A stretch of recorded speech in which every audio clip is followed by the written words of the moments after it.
Turning now to the June 3rd message. I look forward to learning more about the on-the-ground impact of the package, as several of the proposed rescissions do not specify which programs would be subject to reductions within the overall account. For example, the message proposes a $500 million cut to the Global Health Programs account, but it does not indicate whether life-saving programs like Gavi, the Vaccine Alliance, would be affected. This amount is on top of program terminations and suspensions pursued as part of the administration's Foreign Assistance Review and reorganization of USAID. I'm hoping that OMB will clarify the total amount of GHP, Global Health Programs funding, that has been halted.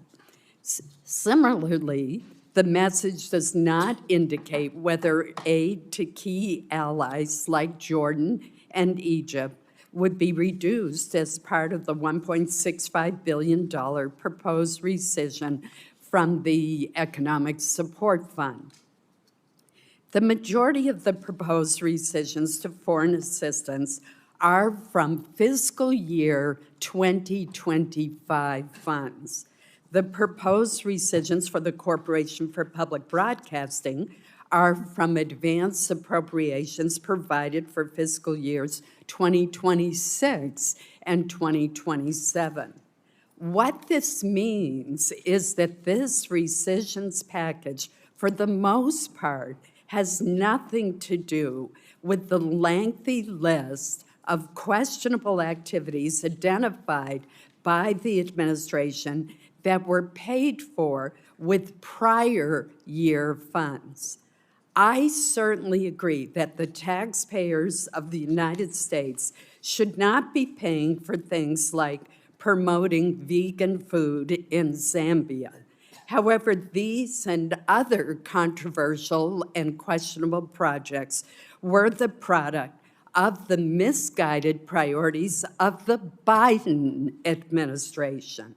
Unless the current administration plans to continue these controversial projects that it has identified, which I very much doubt, those projects alone cannot be used to justify the proposed rescissions. I am confident that the Trump administration would not allow this kind of wasteful spending. I do want to know two areas of particular concern to me. The first is the proposed $400 million rescission of funding for the President's Emergency Plan for AIDS Relief, better known as PEPFAR. Launched in 2003 by former President George W. Bush, PEPFAR has saved more than 26 million lives and enabled 7.8 million babies to be born HIV-free to mothers living with HIV. This program remains a bipartisan priority of Congress. After years of commitment and stable investment, the finish line is in sight. The United States has the tools to fulfill PEPFAR's mission and get the job done while transitioning HIV/AIDS treatment and prevention to country ownership by the year 2030. Cutting funding now, funding that is aimed at preventing disease transmission, would be extraordinarily ill-advised and short-sighted. The second area I want to highlight is the proposed elimination of advanced appropriations to the Corporation for Public Broadcasting. The vast majority of this funding, more than 70%, actually flows to local television and radio stations. In Maine, this funding supports everything from emergency communications in rural areas to coverage of high school basketball championships and a locally produced high school quiz show. Nationally produced television programs such as Antiques Roadshow, Daniel Tiger's Neighborhood are also enjoyed by many throughout our country. I understand, however, the concern about subsidizing the national radio news programming that for years has had a discernibly partisan bent. There are, however, more targeted approaches to addressing that bias at NPR than rescinding all of the funding for the Corporation for Public Broadcasting. Before I conclude, I want to point out that this committee conducts significant bipartisan oversight on spending. It is a responsibility that we take seriously.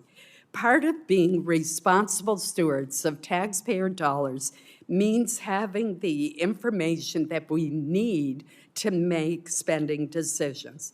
Delayed budgets, missing details, and omitted spend plans make the federal budget less transparent and less accountable to the people and their elected representatives. Finally, I want to note that the spending under the jurisdiction of the Appropriations Committee, which now makes up just 27% of the federal budget, is projected to decline to about 1/5 of annual spending in coming years. I now am pleased to recognize Vice Chair Murray for her opening statement. Thank you very much, Chair Collins, and thank you for your leadership in convening this very important hearing, because let's be honest, we are at a crossroads. Right now, this committee is hard at work as we round out our final budget hearings and seek to negotiate bipartisan funding bills. I am pleased with the progress we're making and hope our productive conversations result in bipartisan markups, just as we did in the previous 2 years. After Congress failed to pass full-year bills in the FY25, it is so important that we pass full-year spending bills that deliver the investments that our communities need. And this hearing today asks a very important question. Will Congress stand up and protect its constitutional power of the purse, and will this committee band together to finally say enough is enough and show bipartisanship still matters? Or will we, for the first time ever, pass an entirely partisan rescissions package and jeopardize this bipartisan work? I hate to be blunt, but that is the question that is at the heart of this first rescissions request, which would gut bipartisan investments in foreign assistance, reliable local news, and high-quality educational programming. To my colleagues, after our negotiations are done, sometimes hard-fought negotiations, and we thank each other for the bipartisan effort and tell folks back home what we secured, will we let the president then come in and rip that work to shreds? I certainly hope not, because I am truly proud of the bipartisan work that we do on this committee, and I know all of you are as well. I see how personal it is when you advocate for the research hub in your district or for the upgrades to your local military base, or I hear passionate arguments to rebuild a bridge that your communities rely on or support rural areas that are at risk of being cut off. Or I hear really thoughtful debates from this committee about how we strengthen America's role in the world, support small businesses and farmers and tribes, and respond to disasters. And when that discussion is over, we don't just fund the red states when you have the majority and the blue states when we have the majority. We prioritize programs and projects, no matter where they are, based on what members on both sides advocate for. Do I agree with every item in every spending bill? No. I don't think any member of this committee would say they do. But that is what it means to be a part of a compromise and build bipartisan bills for the good of the country. This is true of every bill we do. Each of us knows we are voting for items that are vital to our colleagues' just as much as we are voting for priorities that are vital to all of us. And I have offered to the chair and others in this room to do what this committee has always done: consider bipartisan rescissions in our bills through the annual process, which is the right way to do it. But the partisan package before us today cuts to the very heart of the work we do and the very ability of this committee to do it. None of us would sit here and agree to bipartisan bills knowing their partners were just going to gut that deal with rescissions. I hope each of us thinks about that today. And I hope we will consider the genuine damage these cuts would cause as well. If President Trump and Director Vought get their way and Republicans pass this package, they will not only gut the heart of compromise that this committee is built around, but zero out longstanding bipartisan investments. They will rip away funding that supports over 1,500 local public TV and radio stations. Rural communities will be the hardest hit, not to mention our kids. There is a reason the American people support continuing these investments by a 2-to-1 margin.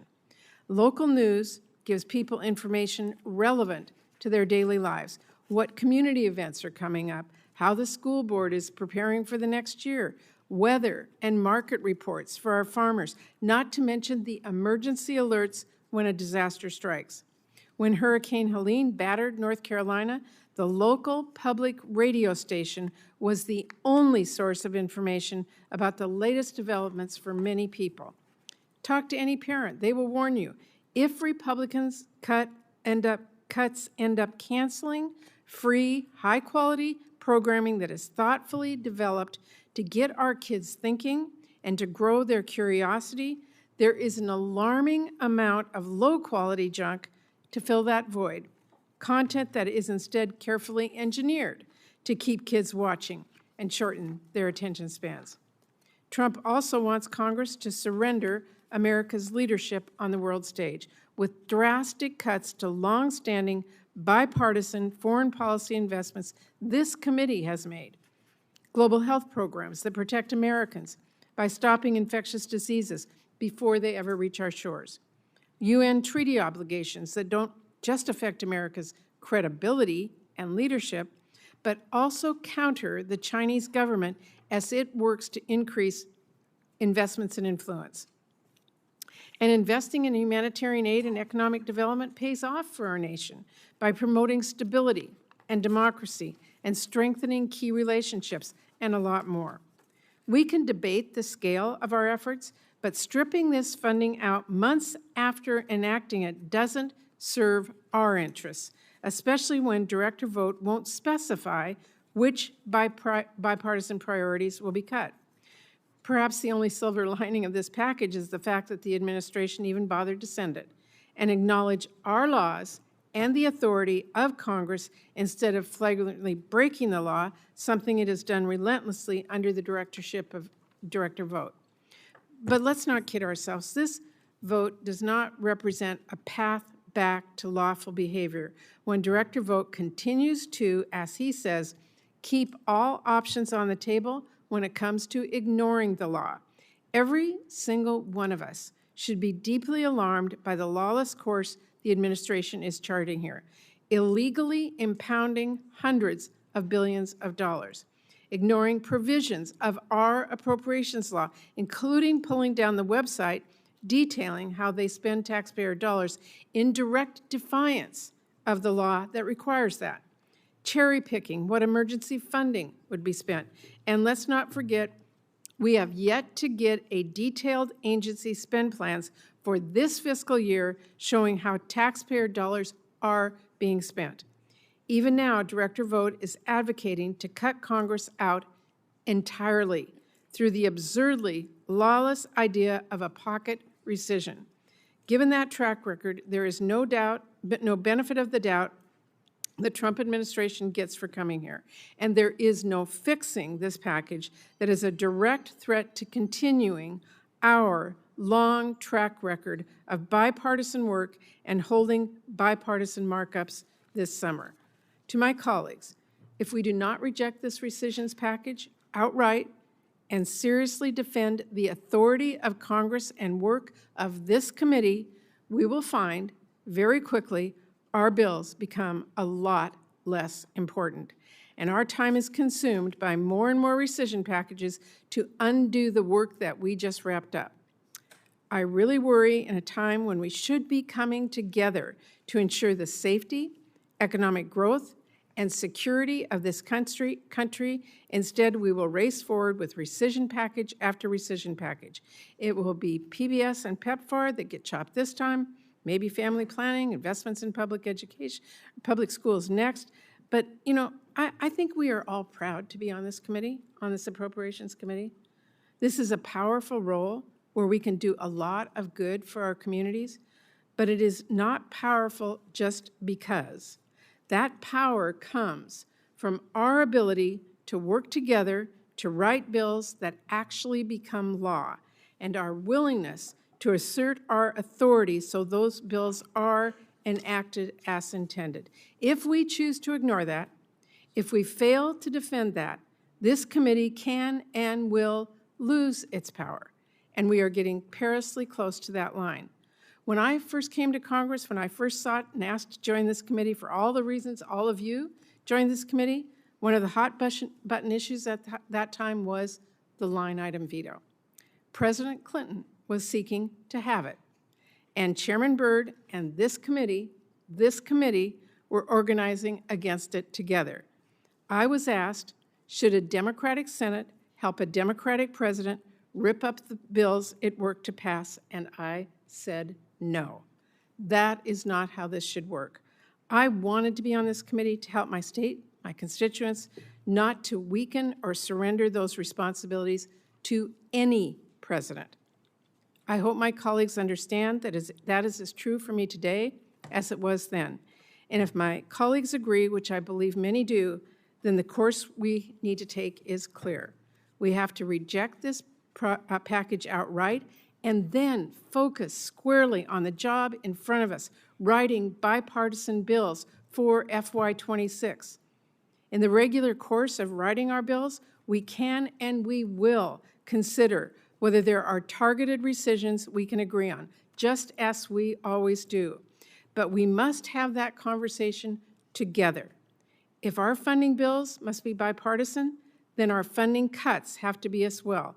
Otherwise, the entire appropriations process will break down. So I am very pleased today to have this opportunity to discuss why these cuts would be harmful to our communities, but I really want all of my colleagues to fully appreciate why opening this door, even a crack, would be very harmful to this committee and to Congress as well, and what it would mean for the work we all hope to do together. Thank you. We now turn to our first panel of witnesses. Our colleague from Missouri, Senator Schmidt, introduced the rescission legislation in response to the President's June 3rd special message.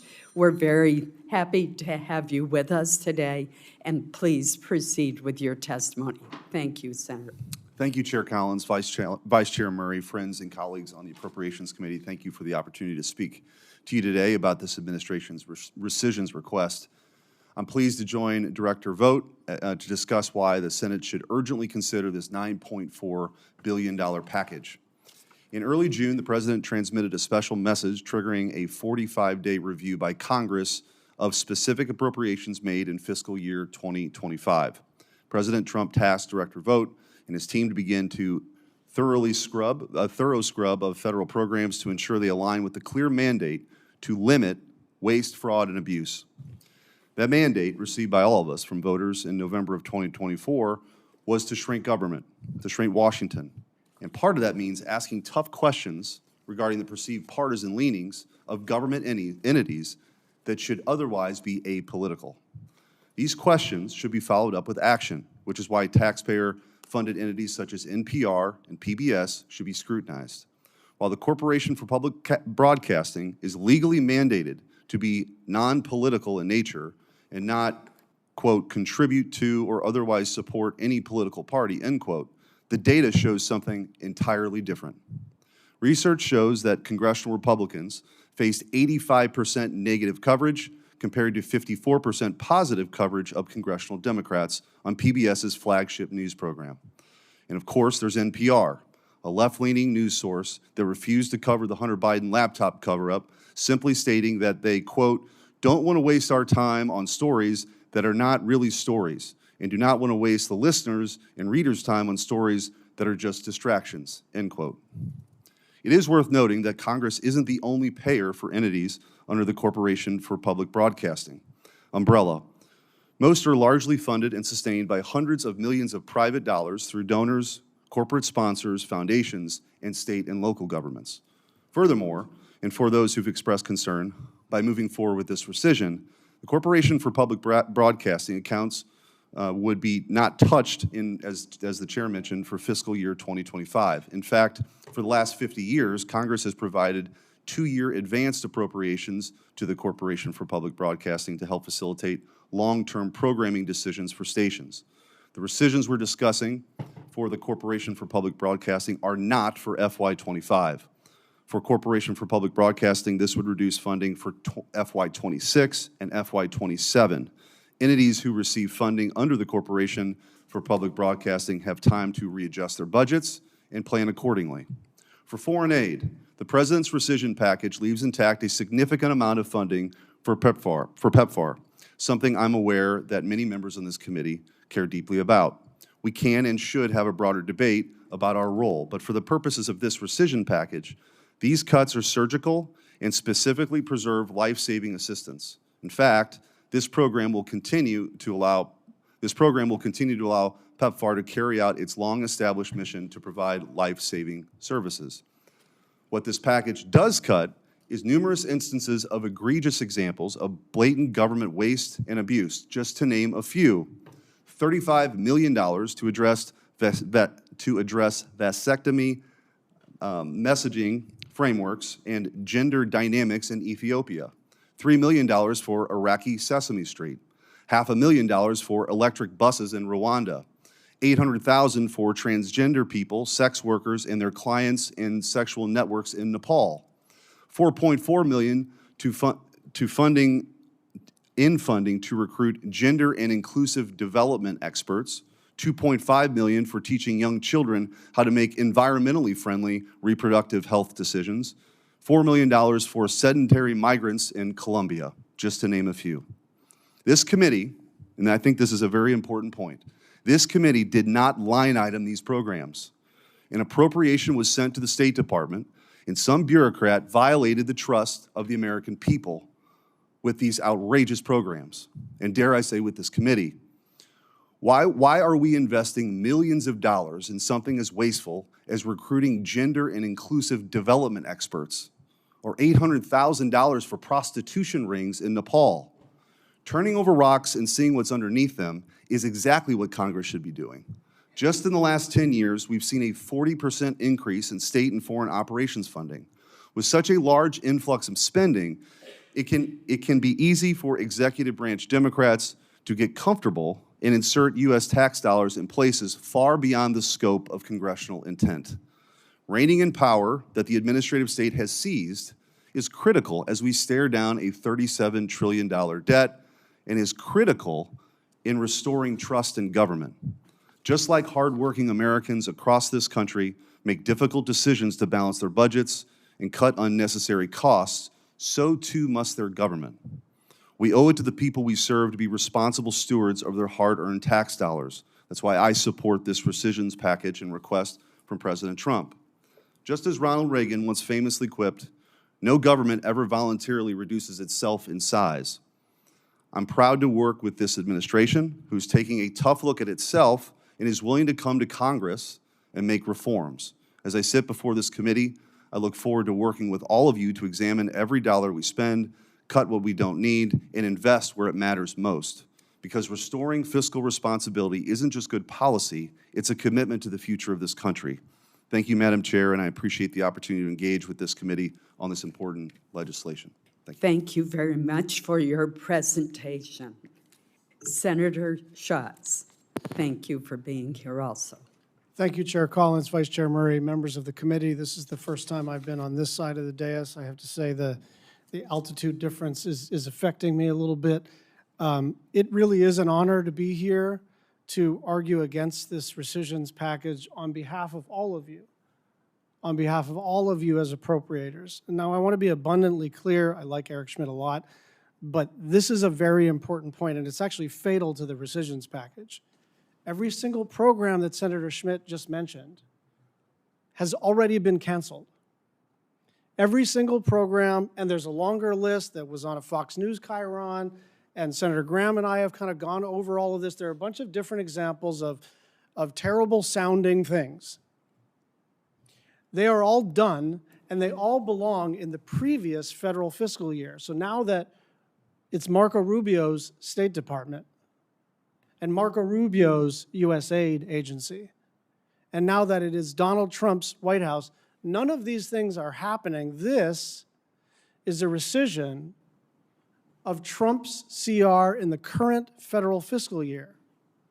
And so if you have a problem with any of those programs, let Lindsay and I write a bill that prohibits the use of funds for any of those seemingly improper uses of funds.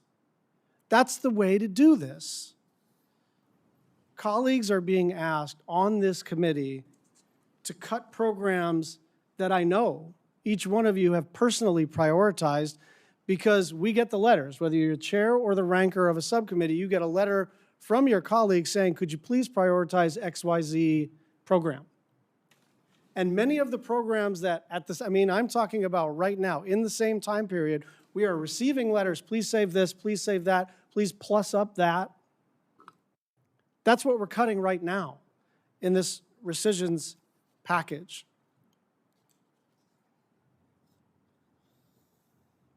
We do not have to spend foreign assistance dollars in the same way that we always have been spending foreign assistance dollars. There's plenty of room for reform. You're pushing on an open door. And in fact, the administration has it until the end of next year. This is 2-year money. There's no rush on this. This is 2-year money to align this funding with its new priorities. But we're being asked to rescind billions of dollars without even knowing which programs are being canceled. Just so you understand how this legislation works, it's big baskets of money. So you have no idea whether the program that you are prioritizing is going to be cut or not, and they are not providing any clarity about that. You would think that if you're asking the Congress to use this extraordinary authority under statutory law, that you would have a line by line, here's what we're cutting, here's what we're keeping, here's what we're cutting, here's what we're keeping.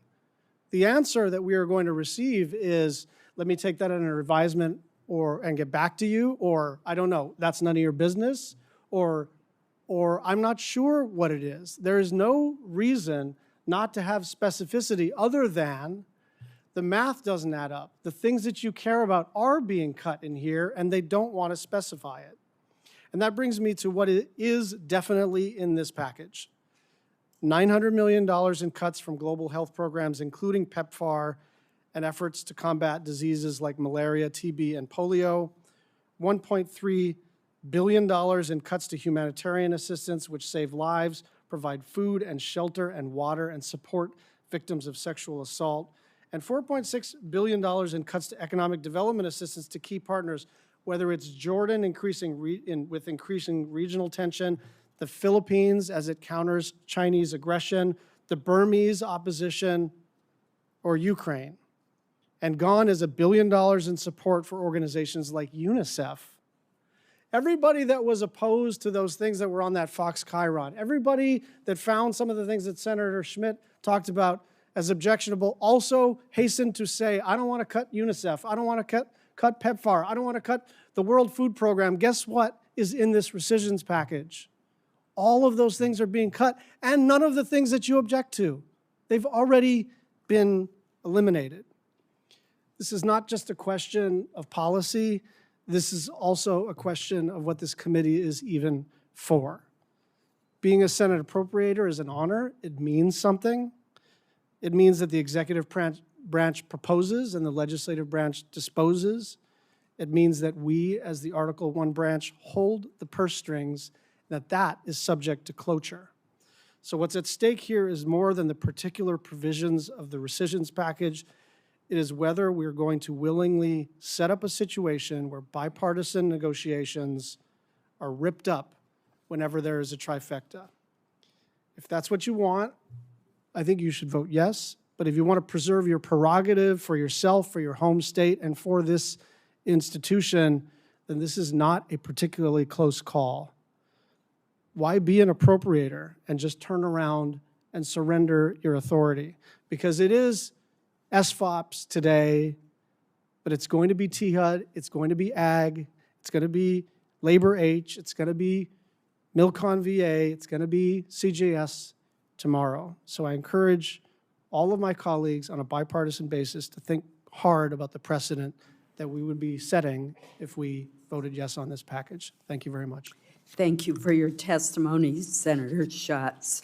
I want to thank you both for taking the time to look at the rescission package and share your thoughts with us. Thank you. I now welcome Russell Vought to the witness table.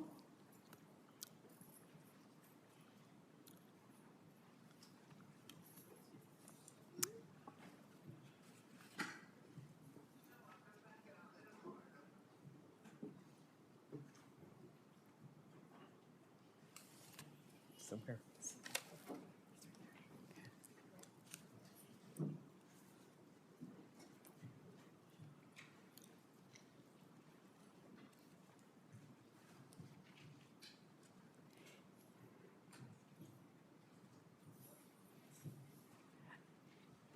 Mr. Vought is the Director of the Office of Management and Budget.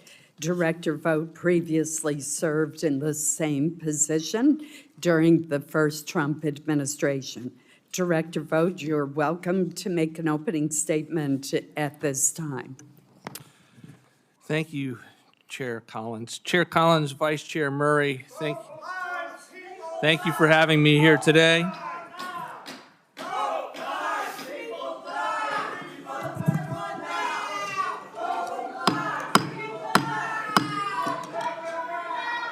The hearing will suspend. The hearing will suspend.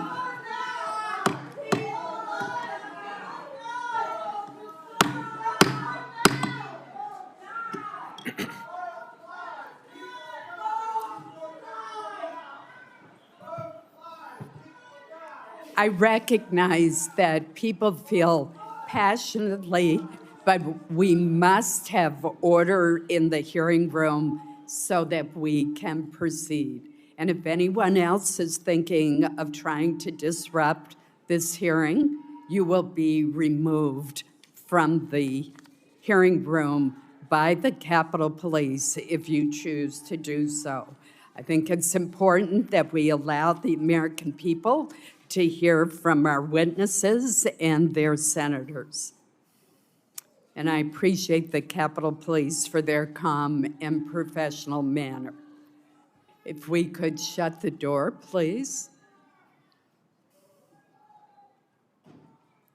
Mr. Vought, please proceed. Thank you. I'm here to testify on the administration's $9.4 billion rescissions package. This package reflects the Trump administration's steadfast commitment to cutting wasteful federal spending, antithetical to American interests, and correcting our fiscal trajectory. Over the past 5 months, members of this body and the House of Representatives have consistently requested that the administration send a rescissions package to codify the work of DOGE into law. The House of Representatives recently passed this package in full, and it is critical the Senate swiftly do the same. The rescissions package is not a new one, though it has fallen into disuse over the past 2 decades. Every president, from Gerald Ford through Bill Clinton, successfully rescinded funds. Rescissions were often bipartisan and were once a regular feature of the budget process. In fact, in the past 42 years, only 3 presidents have not proposed rescissions to Congress.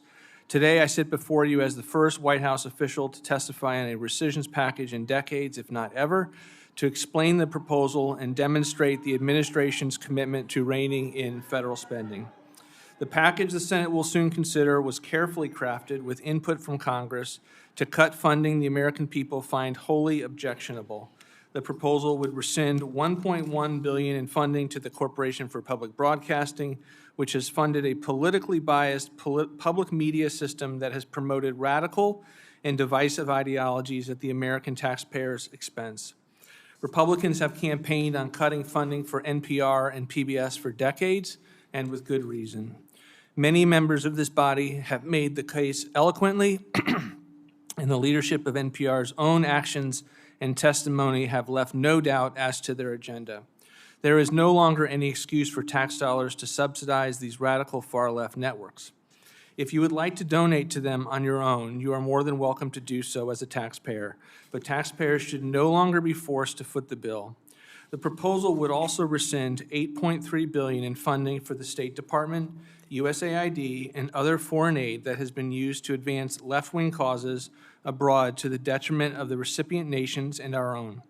It is critical that this body and the American people writ large understand that many foreign aid programs use benevolent-sounding titles to hide truly appalling activity that is not in line with American interest. For example, under the guise of so-called preventative care within PEPFAR program, Americans have been funding the following: $5.5 million to LGBTQ advocacy in Uganda, $800,000 for transgender people, sex workers, and their clients in Nepal, $3.6 for LGBTQ activism, free training in pastry cooking, psychosocial counseling, a cyber cafe, and the dance-focused groups for male prostitutes in Haiti, and $1.1 million to produce Gender Transformation in Diverse Social and Behavior Change report, which advocates, again, quote, gender blindness. Most Americans would be shocked and appalled to learn that their tax dollars, money they thought was going to medical care, was actually going to far-left activism, population control, and sex workers. To be clear, no life-saving treatment will be impacted by this rescissions package. Anyone currently receiving life-saving treatment will continue to receive that treatment. In fact, over $16 billion worth of global health funding will remain after the rescission, nearly $10 billion of which is dedicated to PEPFAR alone. This will take 2 to 3 years to spend out, and of course, this is after the U.S. has provided $120 billion through this program, or over $6 billion each year since its creation. We're now up to $10 billion per year. At $37 trillion in debt, can we not pull back $400 million? Other examples of the type of spending proposed for rescissions are almost comically wasteful. For example, complex crisis funding money went to voter ID in Haiti. Development assistance funding has been used for net zero cities in Mexico, electric buses in Rwanda, and critic powder in Madagascar. Global health money went to the International Planned Parenthood Foundation and UNFPA. IECA funding went to social media mentorship in Serbia and Belarus. The Clean Technology Fund was used for wind farms in Ukraine. The list goes on. The American people didn't fund this. They didn't intend to, at least. They didn't vote to continue the Washington status quo. The entire federal government must be responsible with each taxpayer dollar that comes to Washington. The American people voted for change. President Trump stands ready to put our fiscal house back in order and put the American taxpayer first. A vote for rescissions is a vote to show that the United States Senate is serious about getting our fiscal house in order. I hope that the Senate will join us in that fight. I look forward to answering your questions. Thank you, Director. First of all, you just gave us a list that is very similar to ones that all of us have read and that I addressed in my opening statement. These are programs that were funded in the Biden administration. There's no way that President Trump's administration would allow such wasteful and questionable spending. So I am puzzled why you would be cutting funds that the president signed in March as part of the continuing resolution, when now your appointees are there to prevent the kind of spending that most of us would find to be reprehensible and a waste of taxpayer dollars? Thank you for the question, Senator. And I was, in listening to the opening statements, I was encouraged to hear the bipartisan outrage for some of these programs. I would add a couple points in direct response to your question, Senator. These are largely multi-year funding. There is some expiring funds with regard to fiscal year 25, but the way that this was structured was to find the waste, the abuse, the average on an annual basis for grants that get re-upped each and every year. And so we are in $37 trillion in national debt. Our view is to see, when we look at these programs, can we do it cheaper as evidence about what we find, and then to reflect that with some savings to the taxpayer. We think that we're doing that here, and that is the extent to which we don't want to just plow it into additional spending. We actually want to have it lead to a more efficient federal program in the area of PEPFAR or whatever economic development assistance that we might find. The other thing I would say is the extent to which the normal pipeline for these funds is something we're taking a close look at. I mean, we don't want to re-up the same spending to the same NGO with a different grant title. That's not success here. And so it will take some time for us to be able to find the types of groups that can dispense these funds in ways that are consistent with this administration's priorities. Well, let me also take issue with your statement that, quote, no life-saving treatments will be impacted. When you look at PEPFAR, you are eliminating a lot of the prevention programs. And just this past week, the FDA approved a twice-yearly injection that provided significant protection against HIV infection in clinical trials. We've seen literally 26 million lives saved through a combination of prevention and treatment. We can't tell, in looking at the information that you've given us, because it's not specific, whether the rescission would harm our efforts to prevent the spread of tuberculosis or polio or malaria. Those are all programs that have been proven effective. I'm particularly concerned also about what the impact would be on the maternal and child health programs. We can't tell, but we do know that important food supplements, the ready-to-use therapeutic food that I'm showing you right here, which is peanut butter-based but greatly enriched, have saved the lives of premature babies and malnourished children. We know that these prenatal vitamins have allowed impoverished mothers in Africa to safely deliver healthy children. These are not only the right thing to do for humanitarian reasons, but they're incredible instruments of soft power. So let me ask a specific question. Does your rescissions package cut the life-saving multivitamins for pregnant mothers and the food supplement that's used for malnourished children?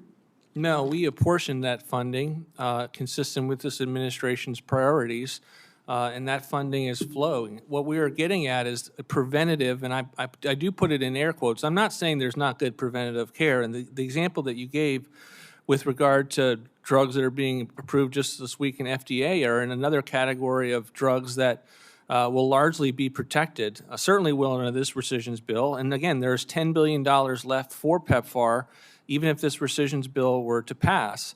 What we're getting at is the extent to which we have identified in literally every program. Part of the exercise here is that all of these programs are in some respects in the dock because we have identified the extent to which all of them are funding liberal NGOs doing activities that the American people wouldn't support. And that just because they're in the PEPFAR account shouldn't make them immune for a rescission.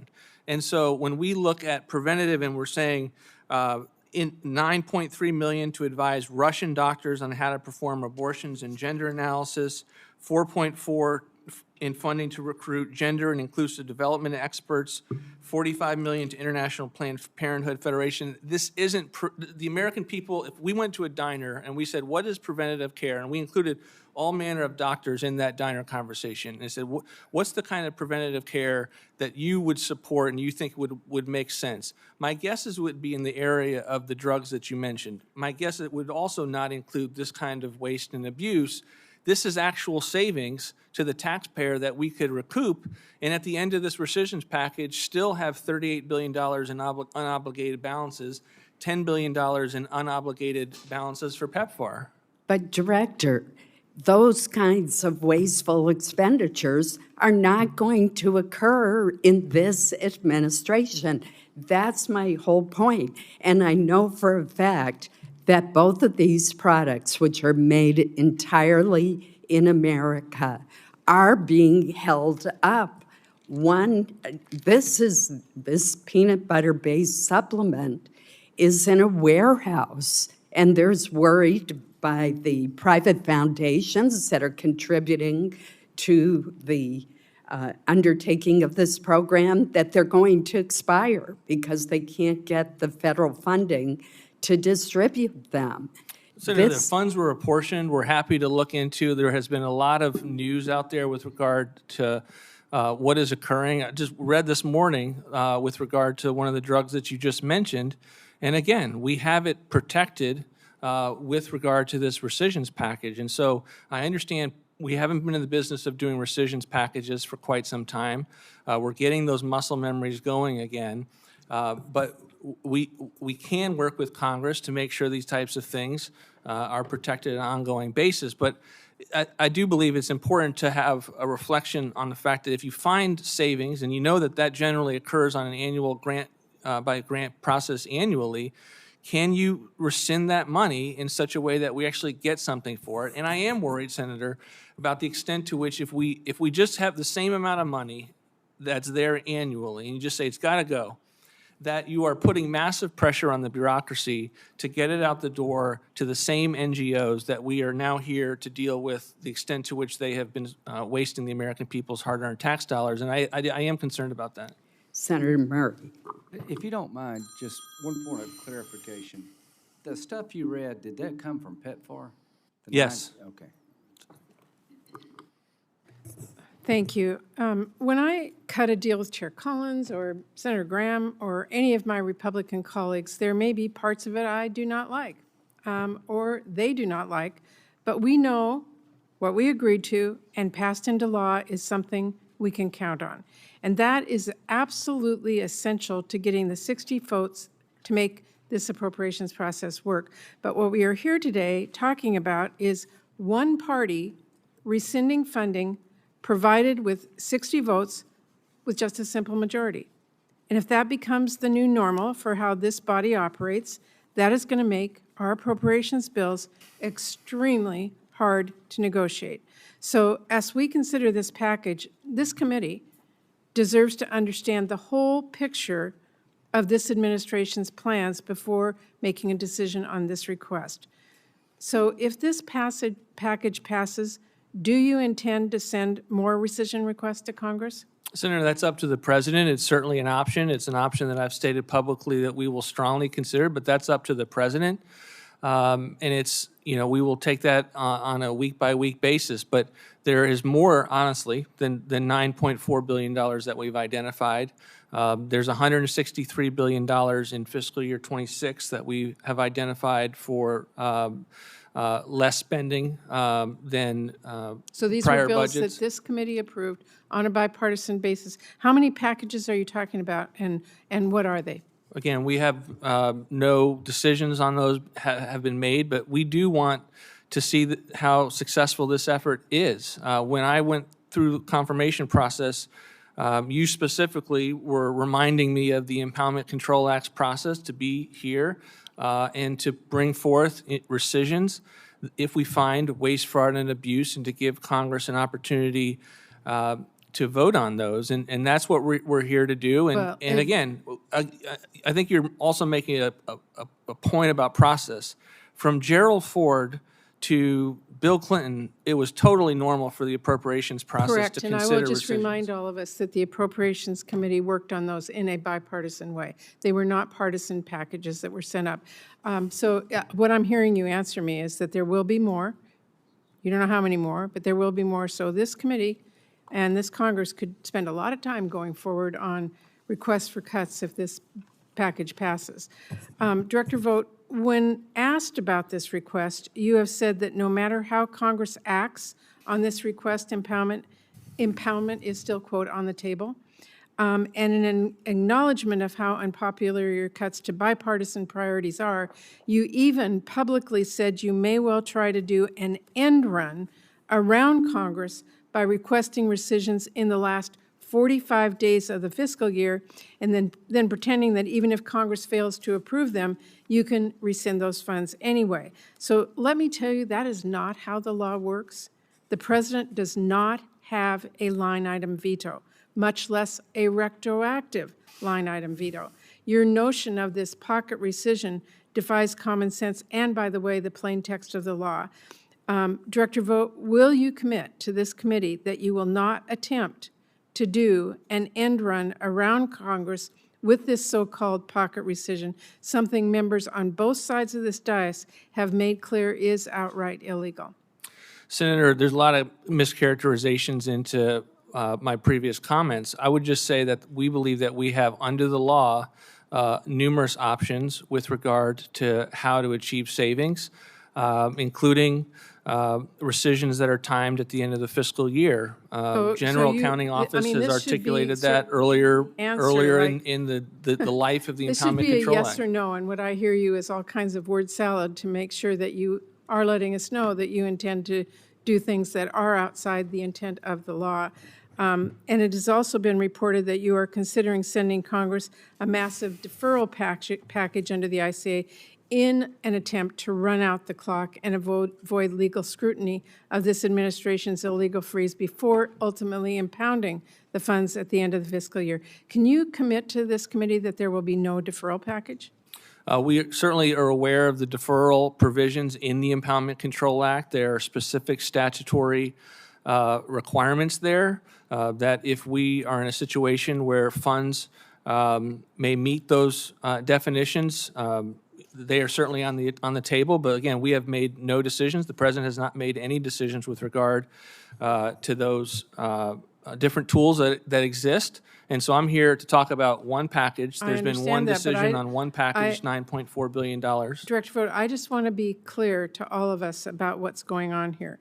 You are actually telling Congress, in total disregard for Congress's Article I powers, that you and the president will just impound or rescind funds that you don't agree with on your own. And Congress, I will say to all of my committees, should not stand that from this president or any president in the future. And I think that's really important as we consider this.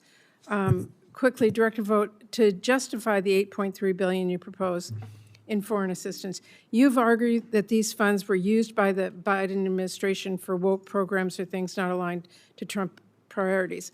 That's not how this works. Whatever the Biden administration may or may not have done, most of what you are proposing, as has been talked about here, to rescind is Congress provided this administration in the FY25 CR, the same CR that President Trump signed into law in March. And while Congress has provided instructions for target countries and sectors and purposes, this administration has flexibility to determine how best to meet those bipartisan objectives. So you are waving around a tiny cherry-picked list of past initiatives funded by those accounts. It's irrelevant when the simple fact that you and this administration now determine how those funds are being provided by Congress and are specifically put to use. And yet, conveniently, you have not spelled out for this committee and the public what you plan to cut if this package passes, even if you ask us to vote on it. So will you tell us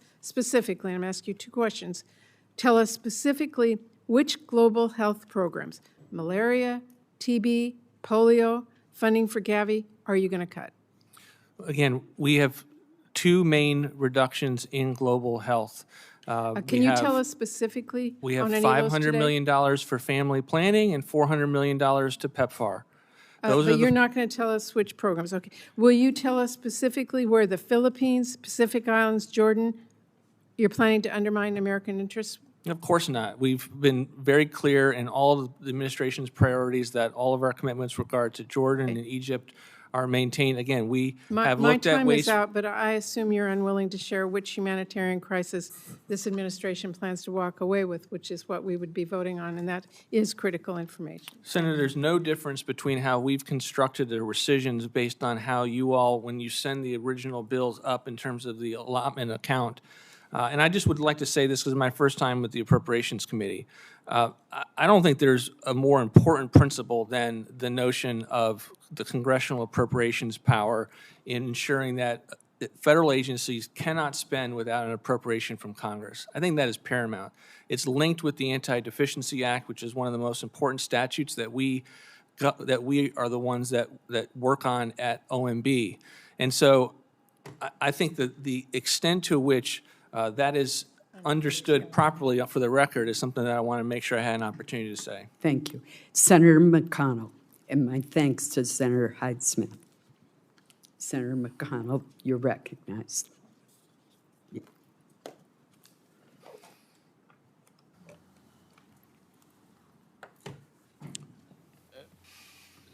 Thank you, Senator Collins. I'll start by associating myself with the comments that she made about the importance of American soft power. Interestingly enough, over my years in the Senate, the biggest supporters of soft power I've run into have been the military, generals, who are fully aware of how much more costly it is to have a war than to prevent one. And it's at a very low cost to our country, built some pretty good relationships, particularly in countries in the Middle East that certainly wouldn't be described as democratic. Reforming the way we invest in peace and stability is certainly worthwhile. And there's plenty of absolute nonsense masquerading as American aid that shouldn't receive another bit of taxpayer funding. But the administration's attempt to root it out has been unnecessarily chaotic. In critical corners of the globe, instead of creating efficiencies, you've created vacuums for adversaries like China to fill. Responsible investments in soft power prevent conflict, preserve American influence, and save countless of lives at the same time. So if we're concerned about spending, and we should be, it's important to remember what wars cost. At the height of World War II, 37% of our GDP was spent on defense. In Korea, 13%. In Vietnam, 9%. The Reagan buildup, only 6%. Obviously, peace through strength means more than just saying it. It means actually demonstrating it. So that's just a fact that soft power, at very little expense, goes a long way. And tellingly, some of the folks who talk most open about the importance of soft power, as I just indicated, are the military. That they know exactly what I've already said about the cost of having one. I welcome the President's intention to restore American hard power. His repeated commitments to strengthen the military signaled that he understood this, like President Reagan, that peace through strength really has to be more than a slogan. Likewise, his authorization of this weekend's strikes over the objections of isolationists who downplay the threat of nuclear Iran was another indication in the right direction. But the administration's approach to funding the Department of Defense calls into question the ability to keep those campaign promises.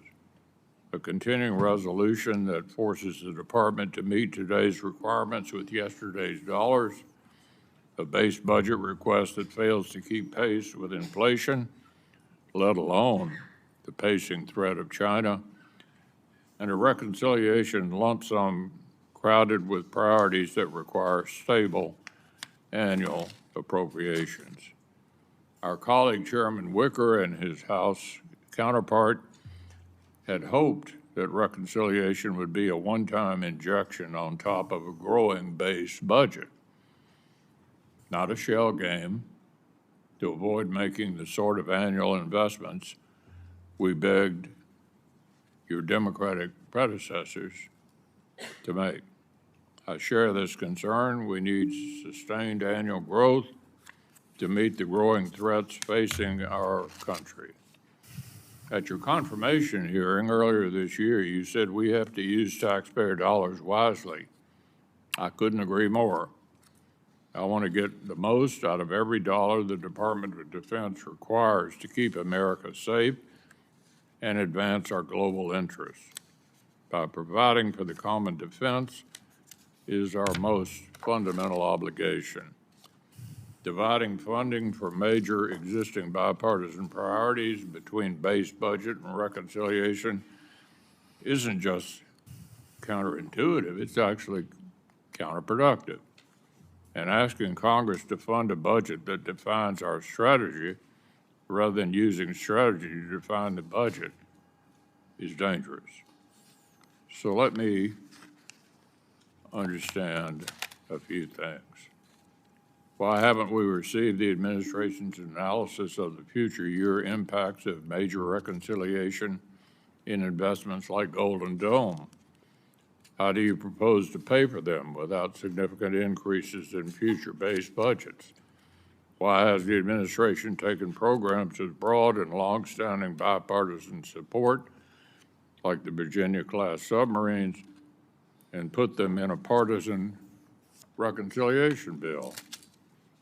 Finally, do you even believe we need sustained growth above inflation in our defense budget? Or should we expect annual cuts from this administration like we got from the Biden administration? Thank you, Senator, for the question, and I do appreciate acknowledging the extent to which our budget does include both the base and the reconciliation levels, and I understand there's disagreement on that front. Just from our perspective, we believe that the current appropriations process is, to some extent, broken. We're living under a CR, so no matter what level was put forward previously, it ended up with a continuing resolution in which we do not see any increases for defense spending. Similarly, there are hot-button issues that I think have kept the appropriations process, think of the wall, think of ICE programming, that have kept the appropriations process from working and almost led to the brinksmanship at the end of the fiscal year. We certainly saw that in the first term. And so our view is that we can't afford, from the country's perspective, from a national security's perspective, to trust that the appropriations process will work as we all intend and hope that it would, in that we have to use Republican votes to secure the defense increases, the homeland increases, and even things like air traffic control and some other things. So from the standpoint of what does the budget reflect, it's $1 trillion between both categories. Color of money is no different. And it will grow with inflation, which is not abnormal for the types of assumptions put in a FYDP. It is not the full FYDP. We haven't gone through our national security strategy, our national defense strategy. That is work in progress. But what we have been very clear about, and I will continue to be clear, is that when we do a fiscal year 27 budget, we will make an allocation for discretionary that could fill the gap. Right now it's in an account that gives us the strategic decision to put it in a potential second reconciliation package or to do it through the discretionary process. But we believe it is vital that we get the $1 trillion in defense spending, that we get the border funding done, and that we don't put ourselves in a situation where we either are relying on a continuing resolution or in a situation where we have to accept a massive omnibus bill that contains things the administration doesn't support. We want the appropriations process to work. I actually think that this will lead to easier time bill by bill, where you've gotten some of the hot button issues out, but we'll see. But that is our intent, and I certainly thank you for the ability to explain where we've been on it. Senator Reed. Well, thank you very much, Chairman Collins, and I want to also thank you for mentioning the importance of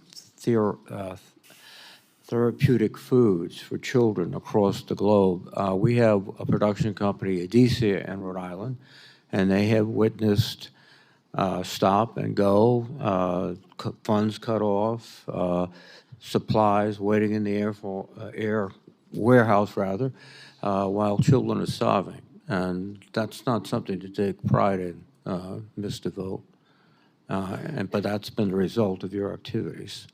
I also want to make a point that my colleagues have made too.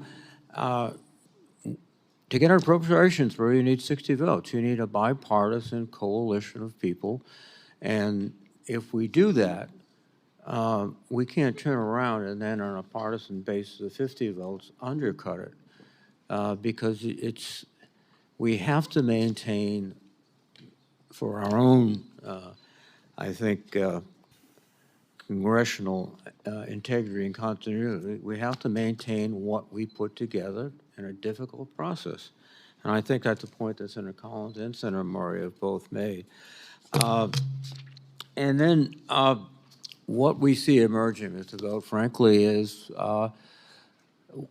whatever we do will be, sort of suggestive, but not controlling, as I believe the Constitution requires, because you'll have rescission packages that come up here every other week, taking out everything you want and, allowing things that you don't want to survive. So I think it's the wrong approach, and I'll make that point up front. And let me ask a very brief, and I would hope for sharp responses from you.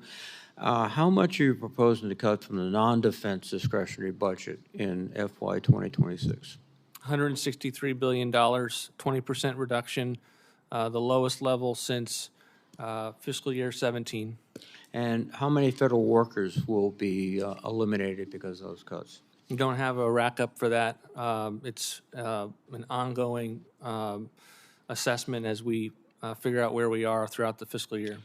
Well, I mean, published sources indicate over 100,000 people in non-defense agencies. Now, what's the budget request for OMB this year? We have about a $120 million budget request. I think you're getting at that it's an increase, and we believe that's absolutely vital. You look at us from the standpoint of the work that we do, the extent to which the debt continues to grow, the extent to which we are putting forth recommendations and in charge of the deregulatory agenda, in the same way that we are trying to plus up Coast Guard and try to plus up ICE agents. We also believe it's important to plus up those examiners, career examiners. Cutting to the chase, my numbers are 146 million. I don't have it in front of me. This wasn't a about a OMB budget 13%. appropriations, but About a happy to get you 13% our increase. specific So, level. You're here telling us we have to cut all these programs, while at the same time we have to significantly increase the budget of OMB, adding 20 full-time employees while we cut hundreds of thousands from the rest of the government. And really, from what you've been saying today, this is not about budget analysis. You haven't produced any cost-benefit analysis. You haven't talked about these programs in the sense, well, it's not working because the goal is to reduce AIDS. No, it's ideological. It's your preferences that you're imposing upon this government. And the whole essence of Congress is we come together to represent the entire American population and work it out, argue a lot, but that's the process.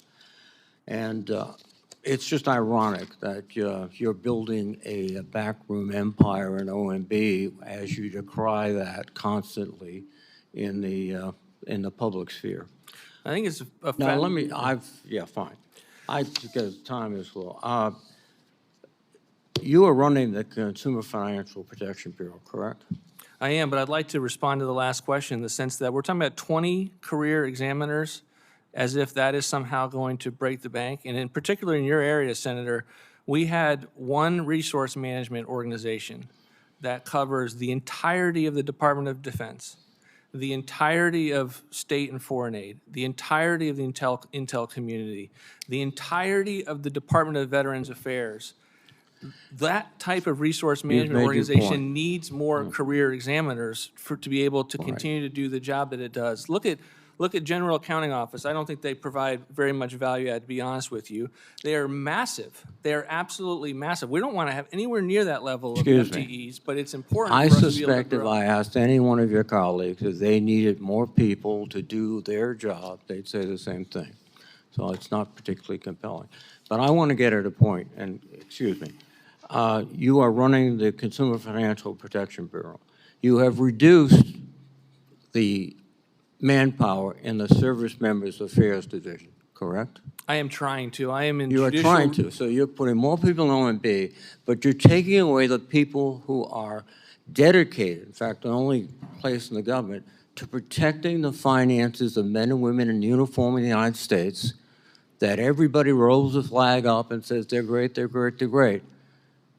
But when they're taken advantage of by multiple companies, you've taken away the people that are going to fight for them. Senator, that's actually not true. I specifically made military lending a priority in the enforcement guidance that I put out. I am trying to reduce the overall footprint of the agency. I'm in judicial receivership where I can't even cancel a contract, let alone do a reduction in force, because I have to go and litigate this in district court. We are waiting on that opinion. Hopefully that will be coming soon to see how I might be able to answer your question specifically as to the number of employees that will result in the enforcement division. But we ultimately believe that the Consumer Protection Bureau has not actually protected consumers. And I will tell you, as we have delved deep, we have found the extent to which these examiners have gone out and tried to weaponize the agencies against hardworking Americans across the country.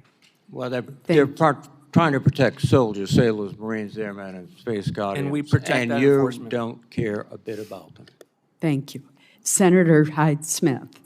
Thank you, Madam Chairman and Vice Chairman, and certainly thank you for the witness that we have today. And I just want to commend the administration's work to rein in the federal spending, and I support the goals of putting this nation's fiscal house back in order. So thank you for what you're doing. While mandatory spending is the biggest contributor to our annual budget deficits and the overall national debt, discretionary spending should not be exempt from scrutiny. And we should always be examining ways to reduce unnecessary expense to American taxpayers. So I applaud your efforts and support you in that. I, too, would like to discuss the recommendation to rescind the $2.5 billion of the $3.9 billion appropriations of FY 2025 for USAID Development Assistance Account. The Development Assistance Account is intended to fund programs that help end extreme poverty, promote resilience, and support democratic societies. In practice, however, some of those funds haven't been used wisely and met their intent. They have not done that. But I want to bring to your attention an example of how development assistance funds are being put to good use. This is specific to Mississippi. The Feed the Future Innovation Lab for Fish, or Fish Innovation Lab at Mississippi State University. Mississippi raises more catfish than any state in the country. We do it well, and we've had a lot of experience doing that. Since 2018, Mississippi State's Fish Initiative Innovation Lab has advanced U.S. economy, security, and trade interests through its works to promote global food security, improve livelihoods, and strengthen the resiliency of aquatic food production in developing nations.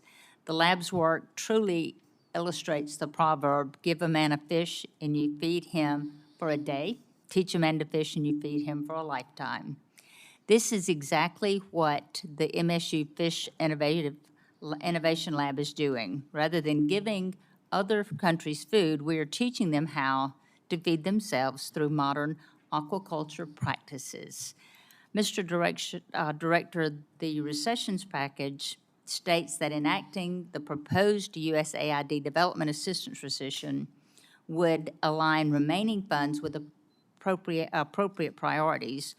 Would you consider the Mississippi State University Fish Innovation Lab an appropriate priority? Thank you, Senator, for the question. We will still have $5 billion nearly in this funding for priorities and programs like this, of which this will be protected. So we have no desire in this rescission package to touch that funding that seems to be so successful. Great, and I would love to invite you and your staff down to make a trip to the lab to learn more about that great work that they are doing. And just want to invite you there, and I appreciate you working with me on this particular subject because it is money well spent and a great program. Thank you, Senator. Thank you. Senator Merkley. Thank you very much, Madam Chair, and welcome, Director Vought. You mentioned that your pocket rescissions were misunderstood. Are you pledging us today that you will do not submit rescissions within 45 days of the end of the fiscal year? I'm not making that commitment. I'm saying that no decision has been made with regard to any additional rescissions package or the timing of those rescissions package. Well, colleagues, I really want to emphasize that this strategy of using delays and freezing and impoundments and slow-walking contracts and rescissions, partisan rescissions, pocket rescissions at the end of the fiscal year are all part of an unconstitutional plan to steal the power of the purse from Congress, as stated in the Constitution, and put it in the power of the President. Mr. Vought's previously told me that he strongly believes that the Impoundment Control Act of 1974 was unconstitutional. That will get to the Supreme Court.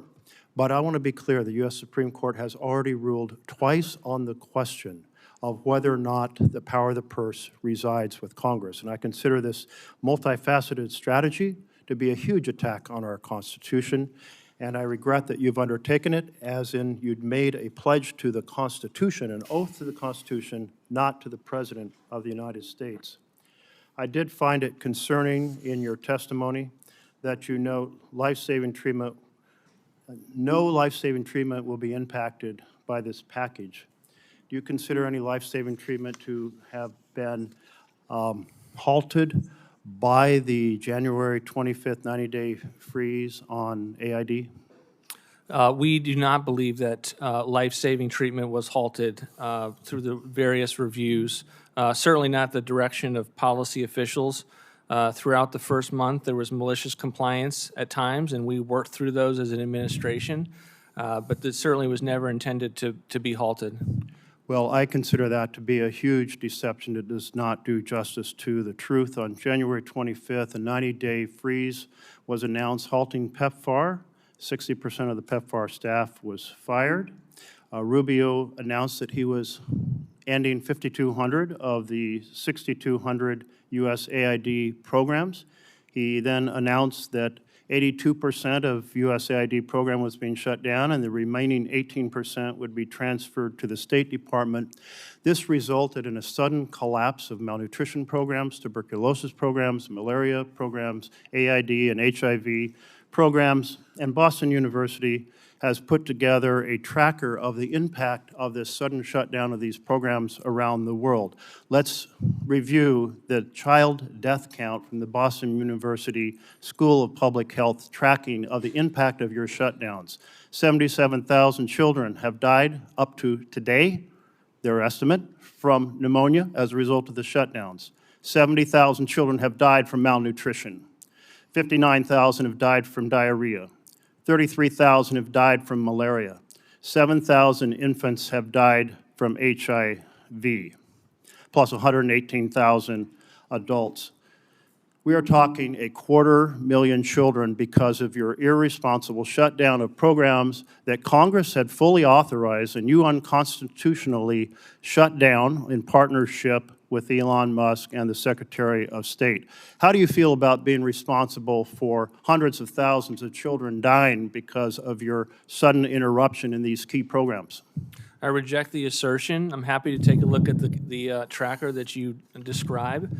Every administration has the ability to do a programmatic review when they come into office. In fact, that was articulated earlier by one of your colleagues. To the extent to which new administrations come in with new spending priorities, that's what we were doing. There was great malicious compliance with regard to the funding halt that you're referring to. I find your response both ignorant and callous, and the interruption of these programs was carefully detailed by Secretary Rubio. Elon Musk addressed them as well. When I asked Rubio here in the Senate about whether it was Elon Musk that drove these shutdowns, he said no. He had personally reviewed these contracts himself and his own statements about shutting down 5,200 of these programs. For you to come before this body and say that this vast shutdown of 82% of what USAID had no impact on human life just shows that you chose to make decisions totally out of sync with the Constitution. You were plenty welcome to put forward a budget for the next year. You were plenty welcome to veto any bill that we passed in the House and Senate. You could use your influence in all kinds of ways in the future, but you chose to shut down programs in the middle that have resulted in hundreds of thousands of children dying in the last few months. I find that abhorrent, and few Americans have ever had such a devastating and disasterly impact. I would ask that members refrain from personal insults and stick to the issues. Senator Britt. Thank you, Madam Chair. I'm going to give you an opportunity to respond to that. I want to start, though, with discussions about the rescission memo that you sent on June 3rd. It seeks to eliminate $8.3 million in foreign aid.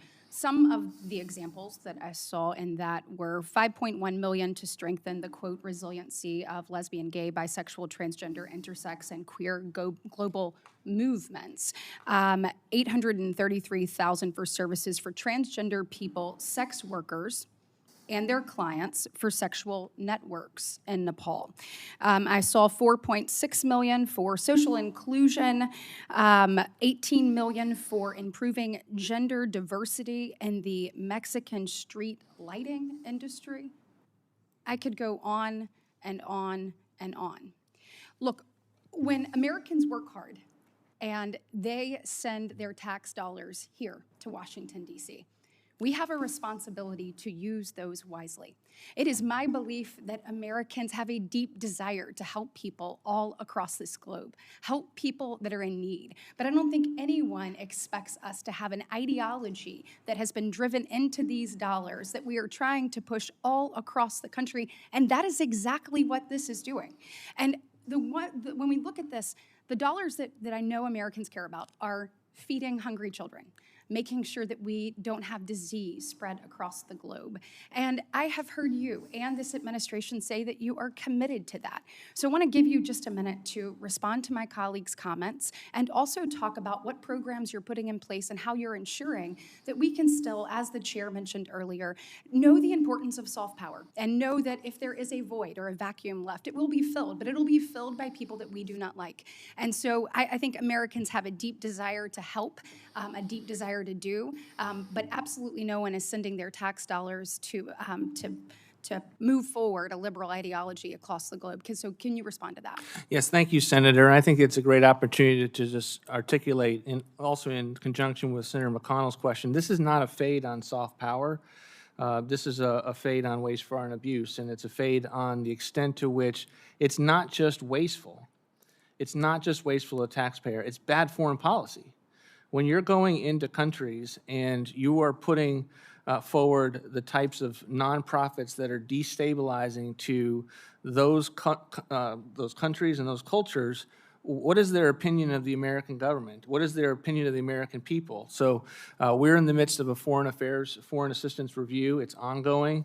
It's being led by Secretary of State and myself, and we're going line by line in each one of these programs to articulate where we believe soft power could be effective, where we think that investment on the front end will keep us out of long-term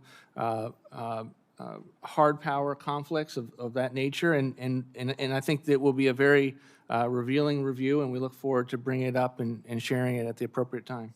And you are committed to continuing to make sure where there is need and it is appropriate that we are working to help those across the globe. Absolutely, yes, Senator. Thank you so much, Director. In my few remaining minutes or seconds, so to speak, I want to take this opportunity to talk about something that is timely right now. And I would be remiss if having you in front of me wouldn't talk about it, and that's work requirements. So if you're looking at the impact of work requirements on the federal budget, I believe if you're an able-bodied, working-aged American without dependents, you should be working, training, volunteering, being educated at least 20 hours a week in order to receive government benefits. I don't believe that's too much to ask. You're not taking anyone out of retirement. You're not taking anyone off of disability. You're not taking anyone out of the home. Our labor participation rate in this country is 62.4%. Alabama, unfortunately, is 5 points lower than that. Except for President Trump's first term, our labor force participation has consistently fallen since the year 2000. Director Vought, do you think it's too much to ask able-bodied, working-aged Americans without dependents at home to work 20 hours a week in order to receive government benefits? No, absolutely not. It's, I think, a foundational principle that we should apply wherever we possibly can. We started to do this in the late 1990s with bipartisan historic welfare reform. And I think the American people probably thought at the time that we were doing it for the entirety of the federal government. We were just doing it at that time for TANF, for cash welfare benefits. But we have tried to do this in Medicaid before. In the first term, we had several regulatory proposals, and we needed statute to do it. And so it is incredible for the dignity of work to get people back into the workforce. The dignity of work, and in my remaining few seconds, moving 4 million people, able-bodied, from welfare to work would boost the economy $149 billion. It would increase Social Security and Medicare revenues $89 billion. When you see the insolvency of Social Security and Medicare within 8 years, we know we must do something. I think the boost to the economy and the dignity that it provides individuals being part of something bigger than themselves would have a tremendous impact on this nation. Thank you. Senator Schatz. Thank you, Chair, Vice Chair, Director. Good to meet you. Thank you for being here. I'm going to try to get some clarity on numbers. In the package, you proposed to rescind $500 million from the USAID global health programs that Secretary Rubio is trying to move to the State Department. That account funds a wide range of bipartisan priorities, and so I just kind of want to walk them with you, and you can tell me the extent of the cuts. So are you cutting funding for maternal and child health and Gavi or nutrition? And if so, by how much? Again, Senator, this account was structured to give you a reflection of the unobligated balances in those main accounts. We will have substantial global health funding at the end. How about, so the answer is? Family planning and it's PEPFAR. Hold on, I don't want to Family planning and PEPFAR. Yeah, I don't want to talk over each other, okay? Sure. TB, malaria, polio, is there a cut there? And if so, how much? Again, those have been priorities that we have had, as you've seen in our budget. But again, Director, it's fine if you want to say you're not going to tell me, but we don't have to launch into our talking points. I'm just trying to get a number, and it's pretty customary in front of the Appropriations Committee with the Director of the Office of Management and Budget, who is proposing to rescind dollars, for me to say, are you going to cut this? And if so, by how much?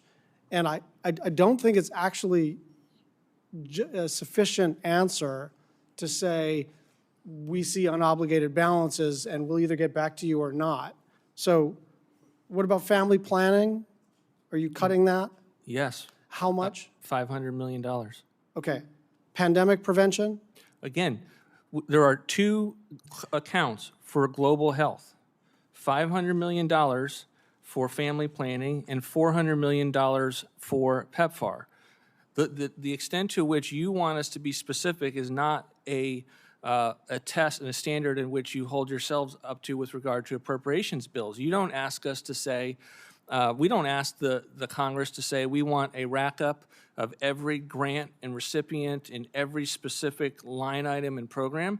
We work with the allocations that you give us, and there's obviously back and forth as it pertains to the interactions between the legislative and executive branch. Yeah, We've given you got the it. extent I to got which it. the Yeah, formal, the top line accounts are impacted, We're and the main story is the Sir, we're extent to limited on which the time. unobligated Could balances we- are flush. Could we please take turns? Thank you. You're proposing to rescind $1.3 billion in addition to $1.5 billion in emergency funds that you said you won't spend for humanitarian assistance. The big chunks of this are Sudan, Syria, Ukraine, and DRC. And those are roughly equal amounts that we're currently spending. Are you planning on distributing the reductions equally among those four baskets? Do you have an idea of which of these humanitarian crises are going to get less funding? Or do you consider that your prerogative to decide after we enact this rescissions package? Again, we are looking at the flexibilities that you've given us with an Can I just, appropriation. do you think it's your prerogative to decide which of these to defund, or do you think it's the legislature's prerogative? You all write appropriations bills. You have allocations that are set in those appropriations bills. We take an assessment as to what is there in terms of unobligated balances, and we make a decision as to what is necessary. But the notion, unless you've written into the law, in terms of your statutory expectations, there is great flexibility there, and much of, I think, quite frankly, the fake news this year has been the extent to which we are pursuing our flexibilities into the law to make sure that funding is aligned with our priorities. Let me try it this way, Director. It's plainly true that you're exercising your authorities to the maximum extent of the law, and then we can have an argument about whether or not you're exceeding your statutory and constitutional authorities. But it's certainly within the prerogative of the legislative branch when considering a rescissions package to say, this thing isn't specific enough for me to vote yes. This is actually our call now. And if you're not going to give us any specificity and say, look, we've got the authority to ignore you, that's actually true. And then we've got the authority to reject this package. Thank you. Senator Rounds. Thank you, Madam Chair. Director Vought, welcome. Thank you. You're on the hot seat today. This is my first time around with the appropriations process.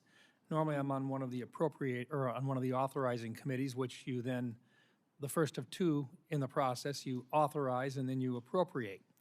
And the appropriations should follow the authorizations, and that's the reason why I wanted to get on this particular committee. That and the fact that, as you noted earlier, continuing resolutions do not work. They are an effort after everything else fails.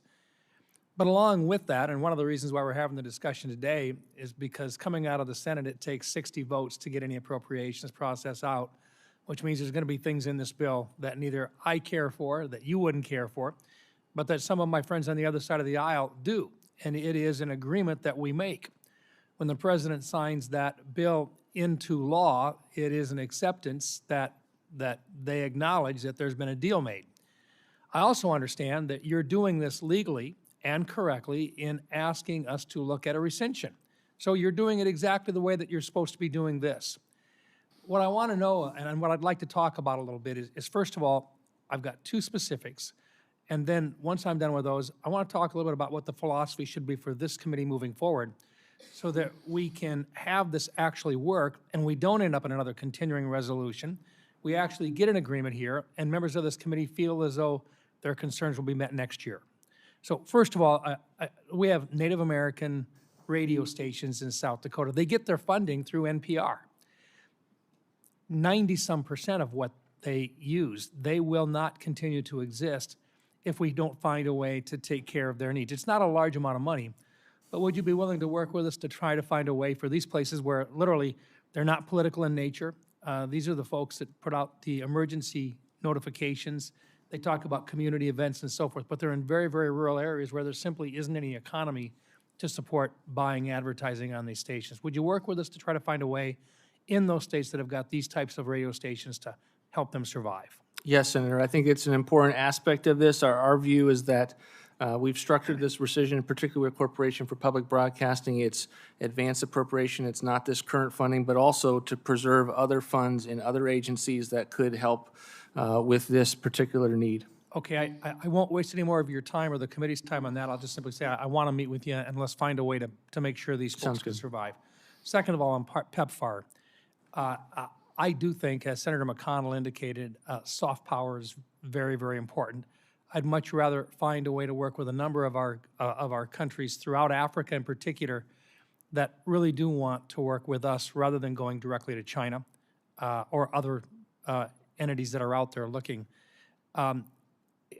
I'm not sure that I'm satisfied that we've done a good job yet of confirming that that money's going to be there. Would you be willing to sit down with a group of us who want to find a way to make sure that that PEPFAR funding is there and that it is being directed through appropriate channels to get to where it's truly needed? Absolutely. We're definitely want to make sure that we open up the executive branch to be able to make sure it's not halted. If there's a belief that something is halted, to show you what we mean by life-saving treatment and also what we mean and don't mean by preventative care. Because, you know, this is, I think, one of the instances of generosity on behalf of the American people. $120 billion now since the program's inception, and I think they deserve to know it's actually going to life-saving care and not these NGOs. Well, and as you know, I do disagree with a few of the provisions that are in the proposal, but that's a part of the process. And you have done this legally, but I really do want this appropriations process to get back on track. I'd really like you to be able to share with our members on both sides here that what your belief is, that there's a recognition that it does take 60 votes to get out of the Senate, that there are going to be some issues in there that we're going to have some disagreements on, but it's better to have an appropriations process that actually works its way across rather than continuing the continuing resolutions that we're suffering with right now.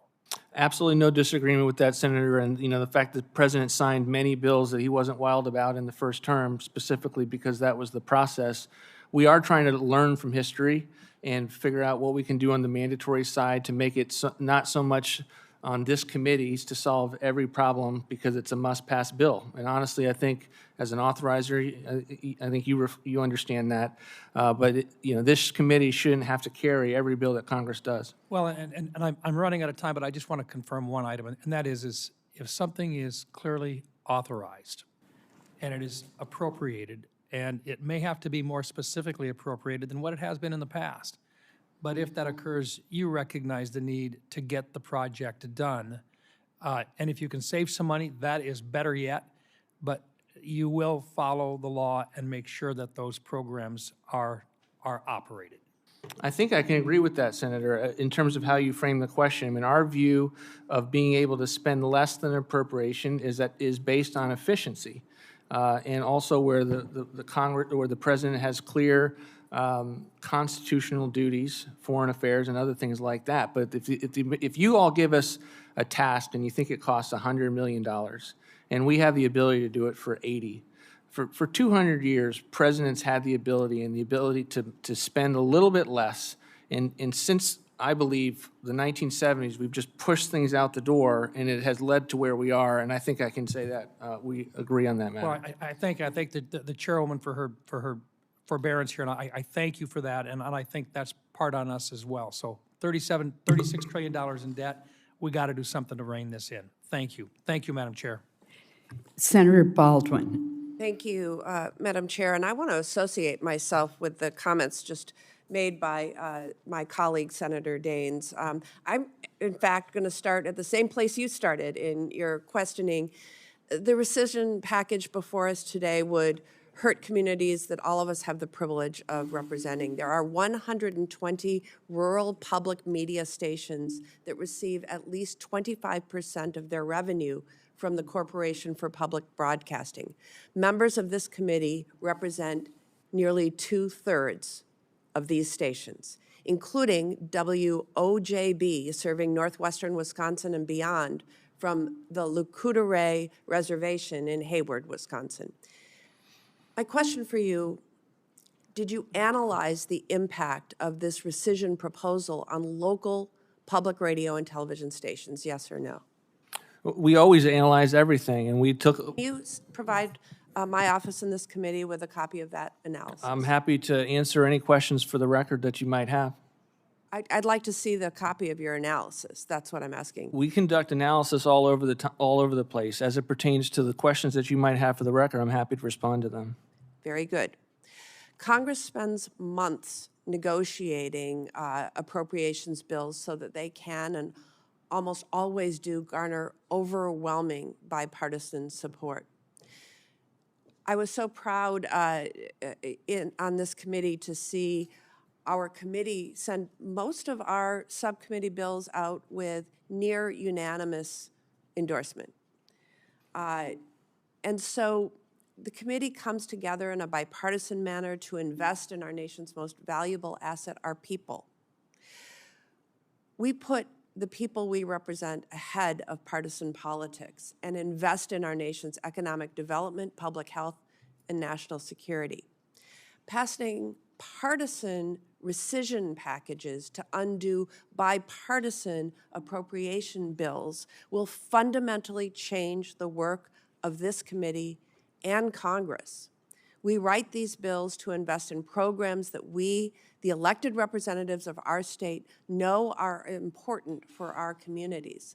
Like any bipartisan agreement, there's always things that I don't like and things in it that my Republican colleagues don't like. But regardless of who is in the majority, we can't negotiate bipartisan deals if the majority walks back on those agreements months later. That is precisely why rescission proposals like this haven't been enacted in recent history. If there are changes to be made to appropriated funding, the levels of funding or what it is spent on, those should be made through the appropriation process. That is why this committee exists. So, Director Vought, you have said that OMB could send up multiple rescissions packages or just outright impound funds. Right now, the Department of Labor is not committed to spending fiscal year 2024 funding for 2024 funding for congressionally directed spending projects as a June 30th deadline quickly approaches. Would congressionally directed spending projects be eligible for a rescission proposal under the Impoundment Control Act? Senator, thanks for the question. We are aware of those funds. We are not there yet, and they have a unique fiscal year, the end of June. Yes. We are under a programmatic review. We still have time to obligate those funds. There are 129. We are looking very carefully at those programs to make sure that they are consistent with the President's priorities. These are congressionally directed spending requests from members of this committee on a bipartisan basis that this committee approved. That money needs to be We're certainly aware of the funding at issue. So right now, the Department of Education is not committed to spending appropriated funding for formula grant programs that should be allocated to states and school districts in the coming days. That is leaving schools completely in the dark about how much funding they will have for the school year that starts in 2 months.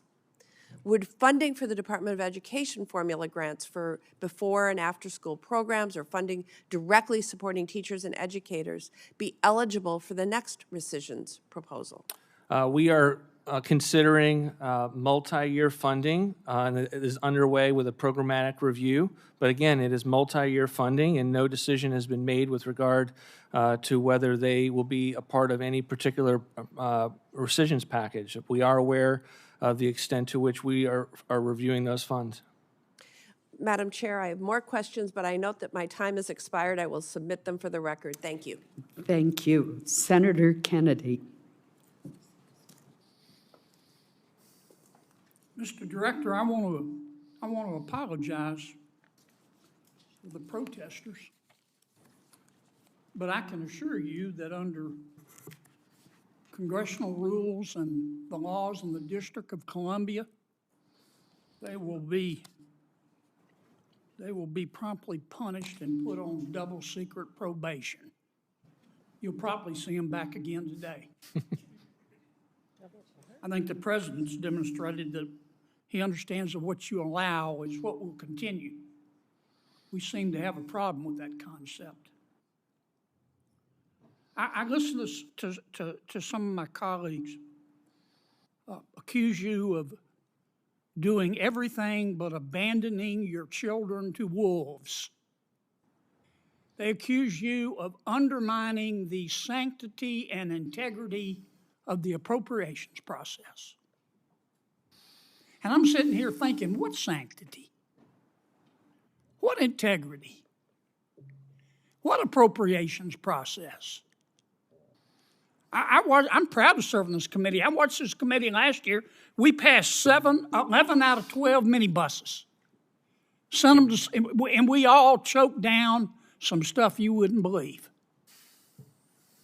And we sent them to Senator Schumer, my friend. He refused to bring the bills to the floor of the Senate. Now, that's when he was in the majority. You really think he's going to allow us to vote on a budget when the politics have changed and his politics? If you do, you're Willie Nelson high. You're smoking some of the best dope God ever put breath in. What appropriations process? All we've got left are CRs and rescission packages. And President Trump's not the first president to ever send a rescission package, is he? No, sir. A bunch of presidents have, haven't they? And did civilization melt? They did not. No, they didn't.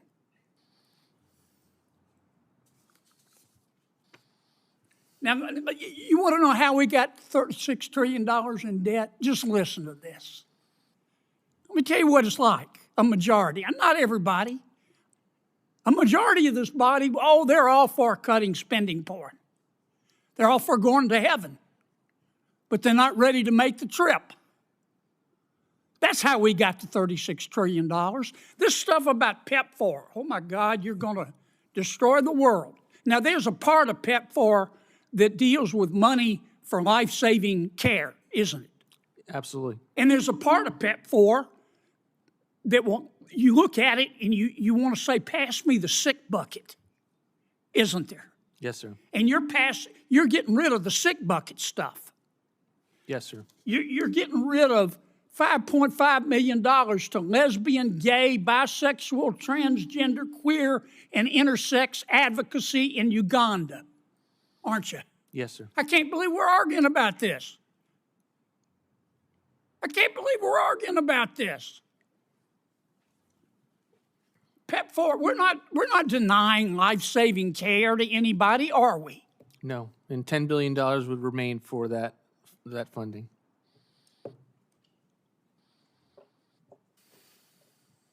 And a couple of my colleagues have made the point, well, this was President Biden. President Biden ate my homework. And these programs have already expired. Some of these are multi-year programs, aren't there? Yes, multi-year grants. Let's talk about public broadcasting. Now let's cut to the chase. Public broadcasting in America today is political as hell. We all know that. You don't have to be a senior at Caltech to see it. Some folks like their politics, so they want to give them money. Some folks don't like their politics, and they don't want to take it away. But that's not the real principle, is it, Mr. Director? No, sir. The real principle is, why do we give money to CNN? No. Do we give money to Fox? No. Do we give money to Politico? No. Then why are we giving money to public broadcasting? Why? We're $36 trillion in the hole. I hope you send us more rescission packages. It's the only way we're going to get anything done. I'm embarrassed to say that. But I've seen this movie before, and this appropriations process is broken. And finally, somebody is trying to give us a chance to cut the spending porn. And we're sitting here fighting about it? The American people are going, what planet did all you people just parachute in from? I'm done, Madam Chair. Senator Heinrich. Thank you, Madam Chair. Before I get to my questions, I want to just try to address some of my colleagues, because if there's one thing I've learned about this place, it's that whatever foot the shoe is on today, it's going to be on the other foot in a few years. And you can imagine if we go down the road of this body being purely advisory and having a very different president in the White House in a few years and maybe a different House and a different Senate, what that's going to mean for a number of red states. Because if you care about defense approps, you know, what happens when we have a president who decides that Air Force base in Missouri shouldn't get the funding we appropriated for it, or the Army base in Arkansas, or the highway in Alabama, or the National Park Unit in Alaska. And so we just have to think through this and make sure that we're still relevant here. And I want to address one of the fundamental disconnects, because it's not just talking points. The chair held up this RUTF. That's something we've actually been able to work on a very bipartisan basis. Director, how familiar are you with RUTF, what it's used for? I'm familiar to be able to come here knowing it would be addressed. It's something you use when kids are so severely malnourished that they need to eat this before they can eat other food. They can't eat rice. They can't eat normal food. And so when I hear that none of the life-saving stuff has changed, I'm trying to square the fact that I and a number of other colleagues were at a refugee camp in northwest Kenya where the funding got cut off. It got cut off for rice. It got cut off for this kind of stuff.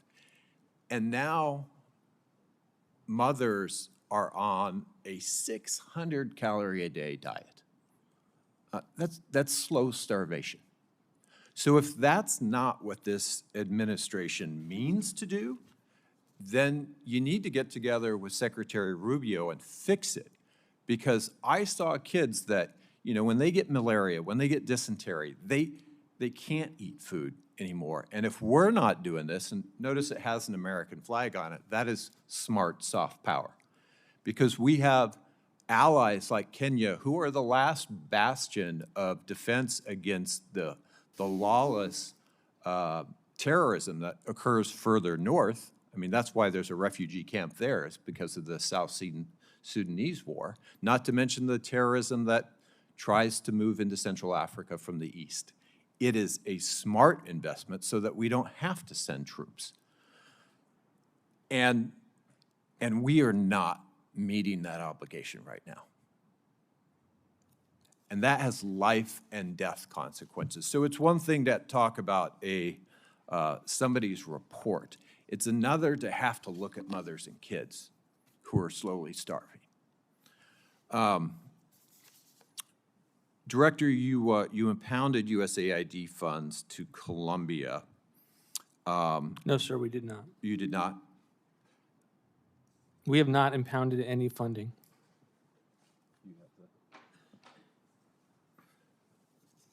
I'll get back to that. If I misspoke, then otherwise I'll just put the communication in writing.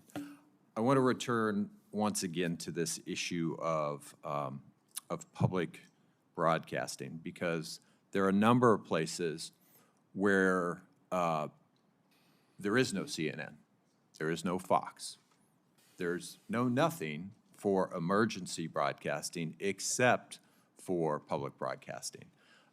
Alaska has the most stations that receive over 25% of their funding from NPR, but New Mexico is the second most. What do you say to communities like Zuni, New Mexico, or Raymond, New Mexico, tribal communities that simply don't have any other form of emergency broadcast backup, where you're not replacing, you know, the for-profit radio station down the street. You're just telling people that when there's a wildfire, you're not going to have emergency information. And how did you rack and stack that Thanks for the approach? question. Those important stations would not go away. I heard the number 25%, I think, from the senator from Wisconsin. Our number is about 17% in terms of the revenues that they rely on CBP for. There is ample time for them to adjust, but even the funds that they receive, they then send back to Corporation for Public Broadcasting, or specifically NPR and PBS for programming. So our view is that they should be more judicious with where they are paying for content, and that is no longer a need. Similarly, we protect other government programs in which important information, emergency information, weather, is getting put out to the public via these stations. So our view is that we specifically did not rescind fiscal year 25 funding. This is about 26 and 27 advanced appropriations. We have not created a cliff. We have given an opportunity to work through these things and allow them to plan accordingly so that they can continue to serve the communities that you represent and that they serve. Chair Collins, I hope we'll take extra time to make sure that those committees have what they need, or communities have what they need. I would note to my colleagues that a vote has begun. I'm going to call on Senator Haggerty is next, and I am going to try to race over and vote. I am going to ask unanimous consent that statements from the George W. Bush Institute and Bill Gates be put into the record without objection. Thank you. Director Vought, welcome. Thank you. As we've heard today, rescissions are a long-standing feature of the appropriations process, and that this committee routinely includes rescissions in its annual funding bills, correct? Yes, Senator.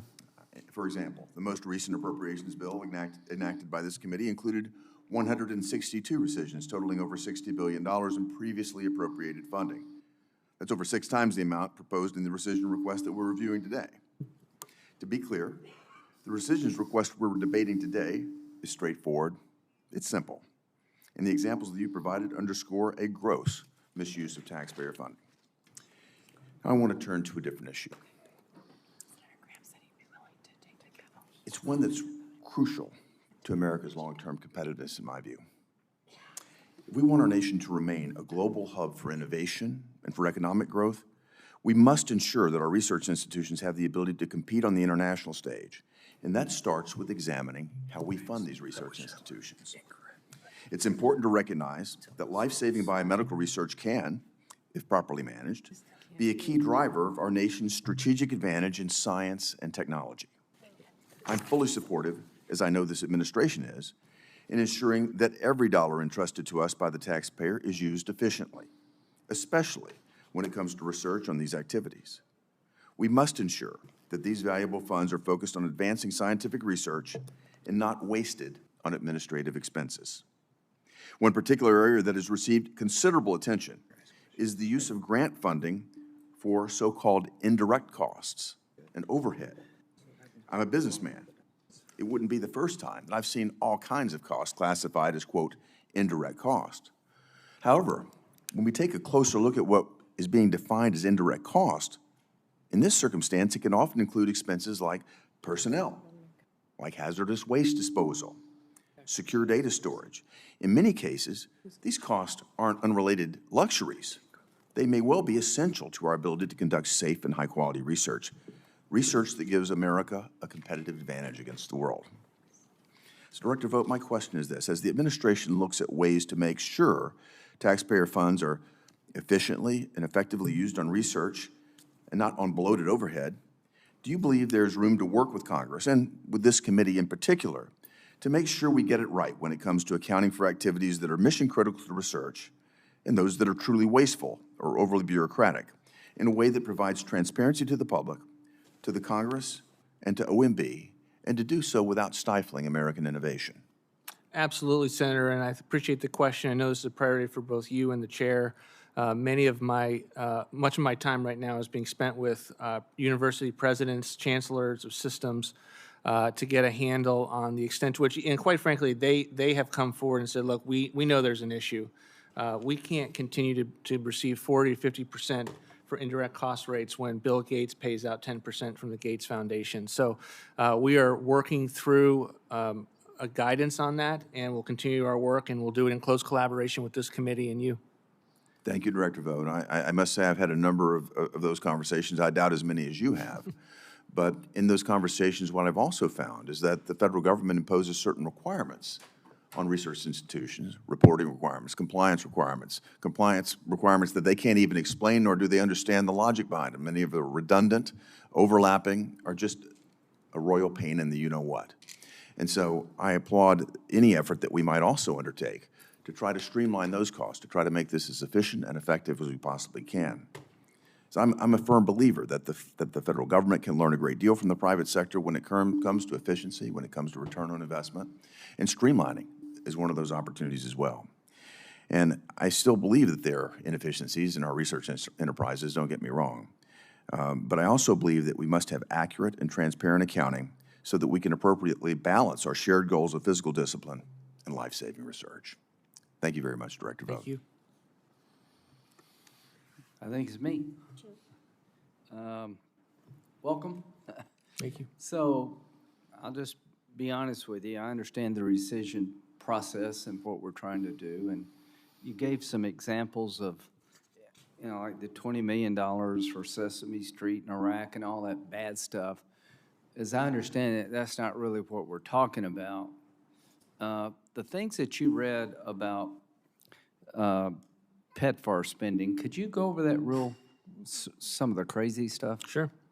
$333,000 for LGBTQ advocacy in Uganda, $530,000 for Lesbian Justice Foundation, $9.3 million to advise Russian doctors on how to perform abortions and gender analysis. And that used PEPFAR money. PEPFAR.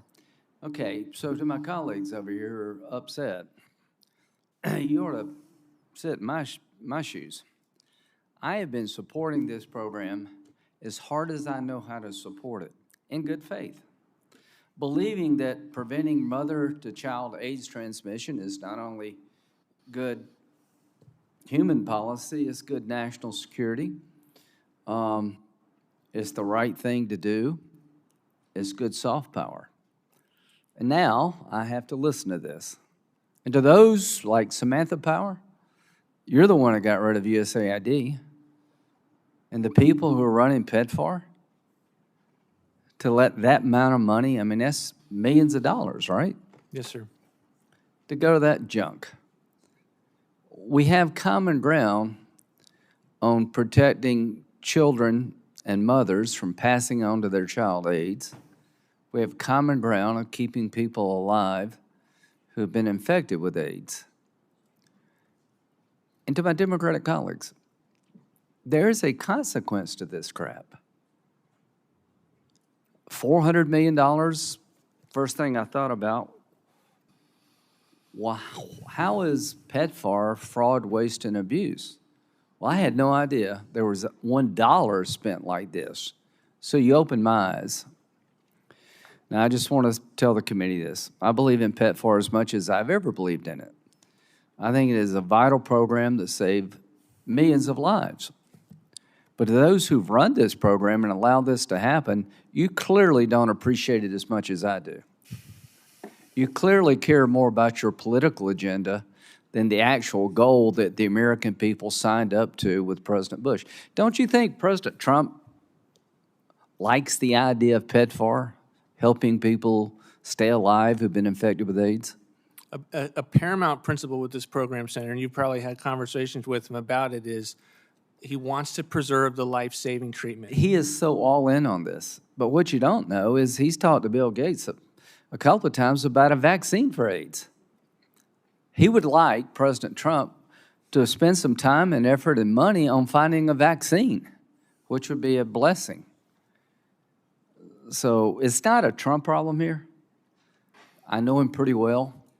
And to my Democratic colleagues, when you're in charge of these programs, or people in the administration are in charge of these programs, and this happens, you make it so much harder on the rest of us. And what you found in PEPFAR just astonishes me, that money would be spent that way. I've traveled the entire continent of Africa and other places with bipartisan delegations celebrating the lives that PEPFAR has saved, the children that are alive today, because the generosity of American people. And to hear that $9 million for what? For abortion?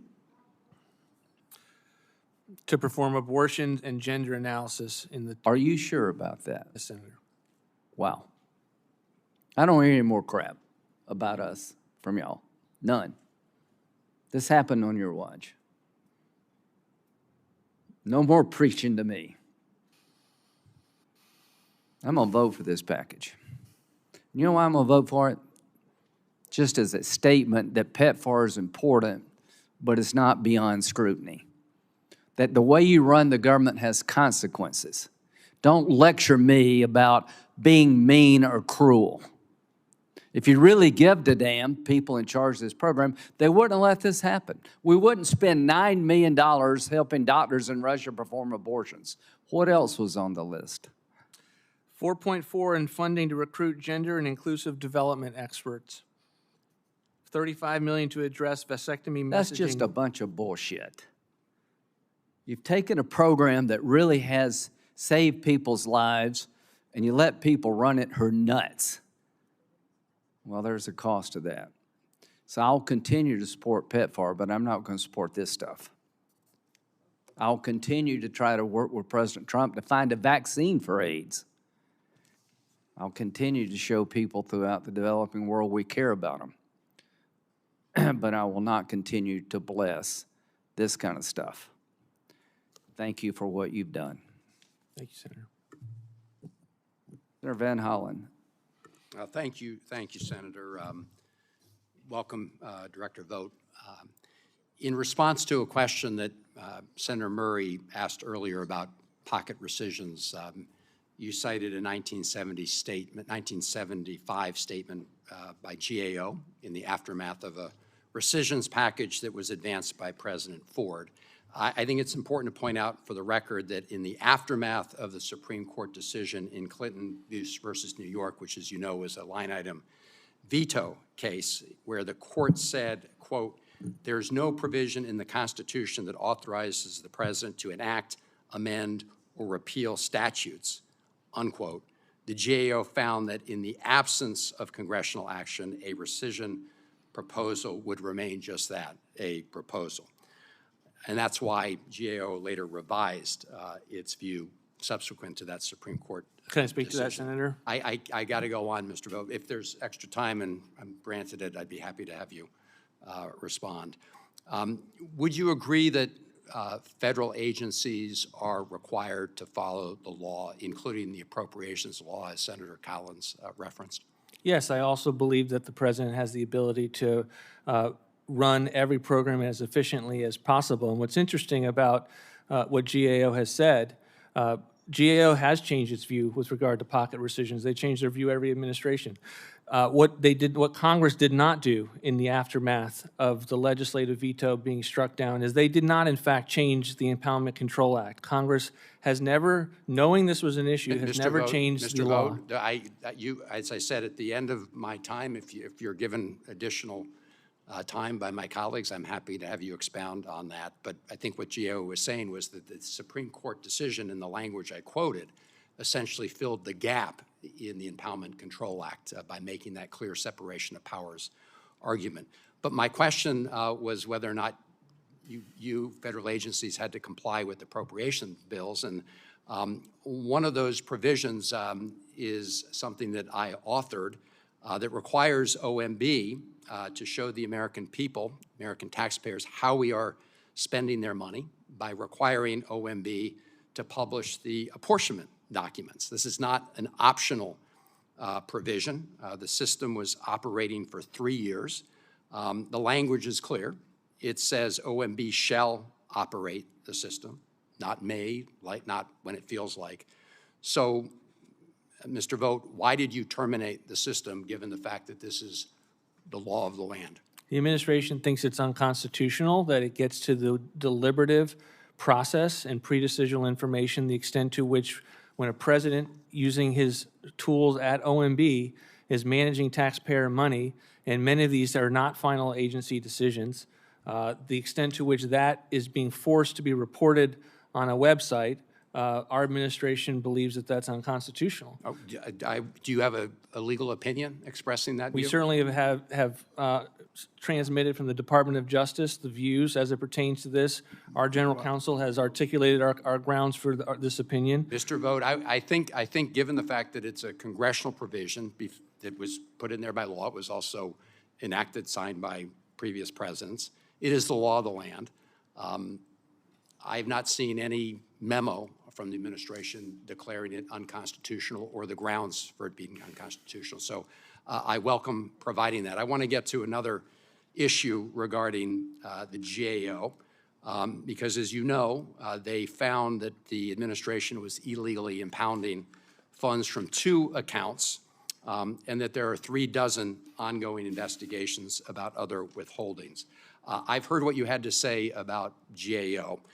And I'm not going to ask you to repeat your views about GAO, but what I want to know is whether or not you plan to spend the dollars that were appropriated for the state electric vehicle infrastructure deployment plans and the Institute of Museum and Library Services programs. Simple question. Are you planning to spend those monies as required? You know, it's interesting thing about GAO is they never had an issue with regard to President Biden not withholding funds with regard to the border Mr. wall. Vought, I just They asked change you a their question. position constantly. Are you planning to spend the funds? We're going that through were- a programmatic review. We will look at our options under the law with regard to that funding. Each set of funding is different, as you know, and we will be continuing to evaluate that program. The GAO is improperly calling programmatic review impoundments. They've now done it, I believe, 2 times. I expect them to do it many more times, and it will not change the reality that these are not impoundments. That's why you're answering a different question, right? I didn't ask you to comment on the GAO rationale. I happen to agree with their rationale. You disagree. I asked you a much more simple question. When do you plan to spend these funds? Do you plan to spend these funds Senator, before the end of the fiscal year? Your question, the GAO statement was the predicate for the question. I didn't feel like I can answer the question without dealing with the predicate. I'm just going to ask you a straight question with no predicate. Do you intend to spend the monies that were appropriated by the Congress for these 2 programs? We are considering the programmatic aspects of that program. We know that we have options under the law, including a potential rescissions bill. We have a lot of different things that we can look forward to with regard to how we might approach those fundings, various statutory ideas, and we will take a look at all of the tools that are on the table for the purposes of those funds. But we're not ready here to say that we are done with our programmatic review, and GAO, quite frankly, is improper to continue to call it an impoundment. Well, we have a difference of opinion on that, but my question again was this issue about spending the money, and Madam Chair, I appreciate that, and I'm going to follow up with you directly because I know you asked questions about whether or not the administration was required to apply appropriations law, which I think we both agree it is, and we obviously have a difference of opinion here, so I look forward to following up with you. Thank you. Senator Murkowski. Thank you, Madam Chairman. And Administrator Vought, thank you for being here today to answer our questions, whether it's on the specifics of this rescission package to where this all might be headed with the Impoundment Control Act. You know, I think probably to a number, every one of us is supportive of PEPFAR and the intent of that program. I think we all recognize that most of everything we do around here isn't entirely perfect, and we try to do as good as we can and improve it every single opportunity that we have. I'm going to ask you some questions with regards to Corporation for Public Broadcasting, but just kind of from a more general perspective, it's absolutely the administration's right to send us rescissions. It's our right as a Congress to then figure out whether or not we're going to support them. But I am going to strongly push back against my colleague here on this side of the aisle, Senator Kennedy, in his comments, basically saying that all we have anymore when it comes to appropriations are CRs, which are a miserable option, and rescissions. I refuse that. I reject that. And I think that not only we as appropriators on this committee should reject that, but we as members of the Senate, members of the Congress, should reject that. It's pretty clear in Article 1 what it is that we're supposed to be doing when it comes to the power of the purse, appropriations. We have a responsibility, and Administrator, you have aptly pointed out that maybe in some of these areas we have failed because I think many of the initiatives that you have specifically cited to our constituents would probably say that's not what was intended. But this is our role here in the Congress and as appropriators to again assert our role and our responsibility. I don't object to the fact that you have come to this hearing today to present your review. That's absolutely fair and legitimate. But I want us as senators, I want us as members of the legislative branch to make sure that we are being faithful and have fidelity to our requirements under the Constitution as well. So I want to ask about public broadcasting in the time that I have here. You have said that, and it's more specific to NPR, I think, but you said that basically it's all political. I am going to give you a little bit of a bird's eye view of what I consider to be not political when it comes to the Corporation for Public Broadcasting and the role that they play in my state. I've got kind of a memo here from Coast Alaska, which is our Alaska Public Media, outlining the various public media stations around the state of Alaska. I'd like the permission that they be included as part of the record. Without objection.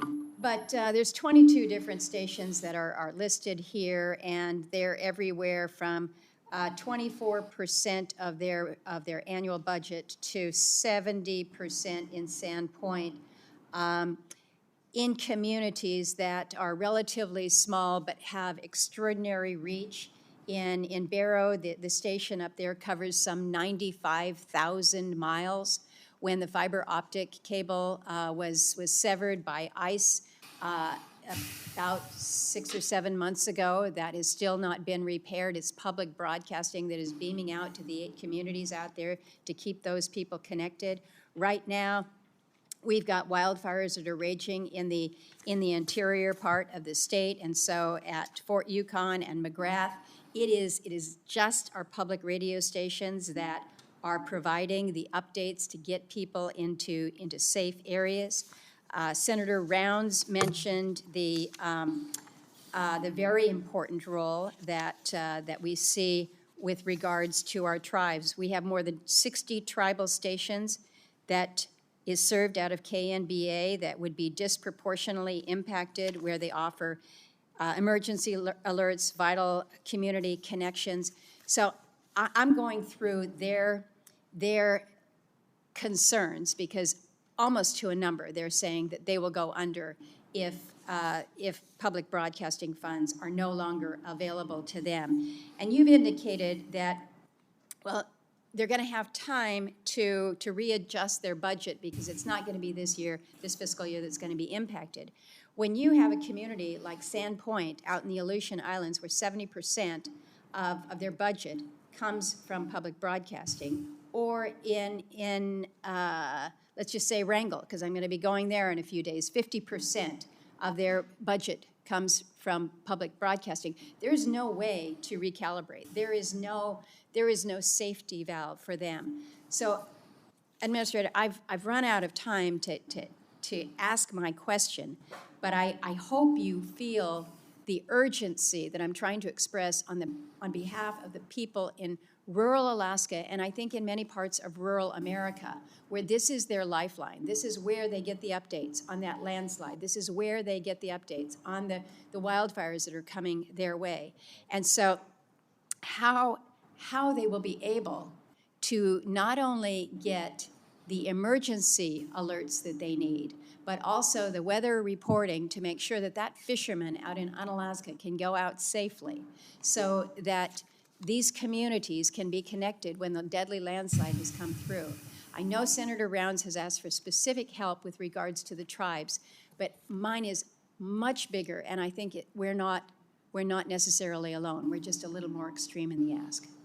Senator, thanks for the comment, and we'll definitely work with you throughout the process if it's not in this, in the fiscal year 26.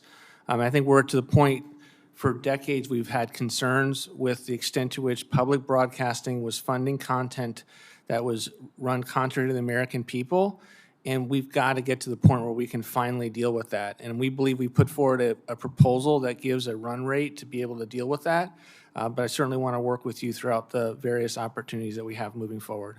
Senator Peters. Thank you, Madam Chair. Mr. Vought, during your confirmation process before the Homeland Security and Government Affairs Committee, where I'm the ranking member, you testified, and this is, quote, "I will always commit to upholding the law."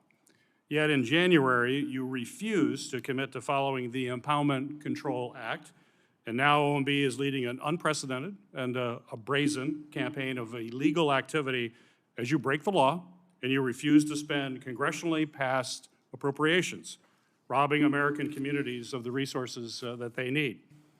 And I want to pick up Senator Murkowski's point on public broadcasting and kind of reiterate what I'm seeing in Michigan as well. You've heard the impact that it's going to have on Alaska. And your rescissions package cuts to public broadcasting won't just hurt communities' access to local news and education, but as you heard, it's going to cut critical funds for rural television and radio stations like WNMU in the Upper Peninsula of Michigan, WKAR in Lansing, and more, that provide emergency alert services during disasters and public safety situations. They're often the only folks that do that, particularly in rural America. Earlier this year, WCMU out of Mount Pleasant, Michigan, saved lives when it stepped up to coordinate emergency information during a catastrophic ice storm in Michigan. When commercial towers went down, this is not a luxury, but it's a fundamental public responsibility. Public broadcasters are the backbone of emergency alerting, but I've heard from Michigan broadcasters, especially those in rural areas, that they may not survive if these cuts go through. That could mean no emergency alerts for over 250,000 residents in the Upper Peninsula alone, not to mention the thousands more in northern Michigan, mid-Michigan, or the Thumb. So Director Vought, I just need a yes or no answer to this question.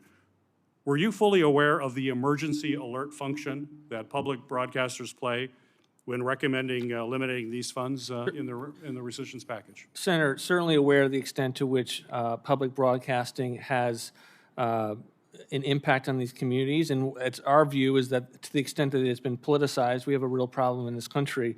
You said something earlier in which you said was misstated.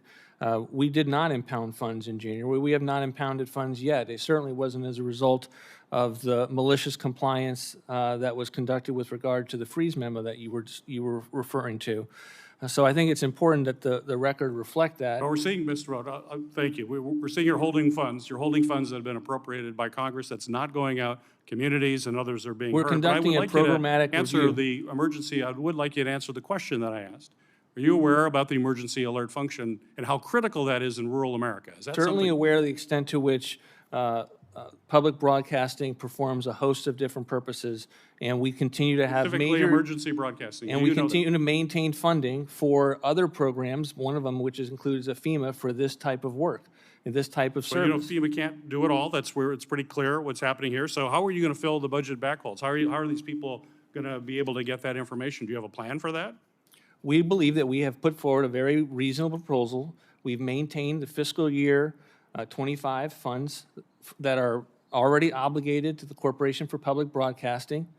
Maybe they should get a sense for the degree to which Congress and the President is moving against that funding and not fund as much NPR and PBS. The They're gonna go political down. program What I'm that hearing is from my folks, underway, that these in which stations, we you know- are saying, here, Senator, No, in but- 2022, NPR ran a feature titled, No, "What I don't, Queer that's Ducks not Can the Teach question. Teenagers Mr. Vogt, About that's not the Sexuality question. in the Animal That's Kingdom." not the question, Mr. Vogt. In I have another 2020, question for you. PBS show Mr. Sesame Vogt, Street partnered Mr. with Vogt. CNN for a town hall aimed at Mr. Vogt. preventing racism and the Black Mr. Lives Vogt, could Matter you riots. show a little bit of respect here? I'm happy to, but and you I'm asking continue to you a misstate question. things and I ask don't the same need you to question. answer questions that I'm not asking. Please. I'm trying to be as civil as I can, and that's who I am. But I don't expect to have a witness that behaves as you do. It's really disrespectful. But it's certainly understandable You given misstated the the types facts, of Senator. activities. I have another question for you. The Impoundment Control Act only permits the president to refuse to spend the funds proposed for rescission for up to 45 days. If Congress does not approve a rescission package, the president then must release the funds to be spent on these critical projects. So my question for you, sir, and this is the question I'd like to have answered, do you commit that if Congress does not pass a rescission bill to cancel these funds, that the administration will then release them so that they can be spent? Yes, if Congress does not pass this $9.4 billion rescission, we will release the funds for this multi-year package. Very good. Thank you, Madam President. Or Madam Chair. Senator Fisher, who has been the most patient member of the committee today. Thank you for being here. Thank you, Madam Chairman. My apologies for being late and then being in and out. We had some armed services meetings and some interviews with nominees, and voting, so back and forth. Welcome, Mr. Vogt. Nice to have you here. Is that you? No. I can't tell. It's been all hearing. As a senator who's on appropriation and also on the authorizing committee of armed services, I can attest that the budget justification documents that provide us with the granular program level information, they are immensely important to building these annual bills. Congress has been waiting over 4 months for the department's budget justification books. Fiscal year 2026, it starts in just 3 months. The budget information provided to Congress for the Department of Defense, sir, which accounts for over half of all discretionary spending. So far, that amounts to just a table of contents. It is not helpful. These delays by OMB have impeded our work on our annual bills and complicated our ability to deliver timely funding for fiscal year 2026. Going forward, I hope that you and your team will work with us and communicate more clearly so that we can work together, so that we can get the information needed from you and so that we can work on our responsibilities and better serve the American people. I look forward to doing that. Absolutely, Senator. We are working very diligently to clear as many congressional justifications as we possibly can. I get a daily update on this right now. I assure you it's not all OMB. We are working expeditiously to get this thing up to you as much as we possibly can. Great, because we're going to be starting our NDAA work on armed services very, very soon, and it would be helpful as an authorizing committee to be able to have information. Now I'm also going to talk to you about rural radio and the emergency alerts that we get on that. You've heard from a number of my colleagues about the issues they have on the emergency alerts, on the tribal needs that many of us have in our states with that. But I am very concerned also about the emergency alerts that come to many places in Nebraska only through that rural radio.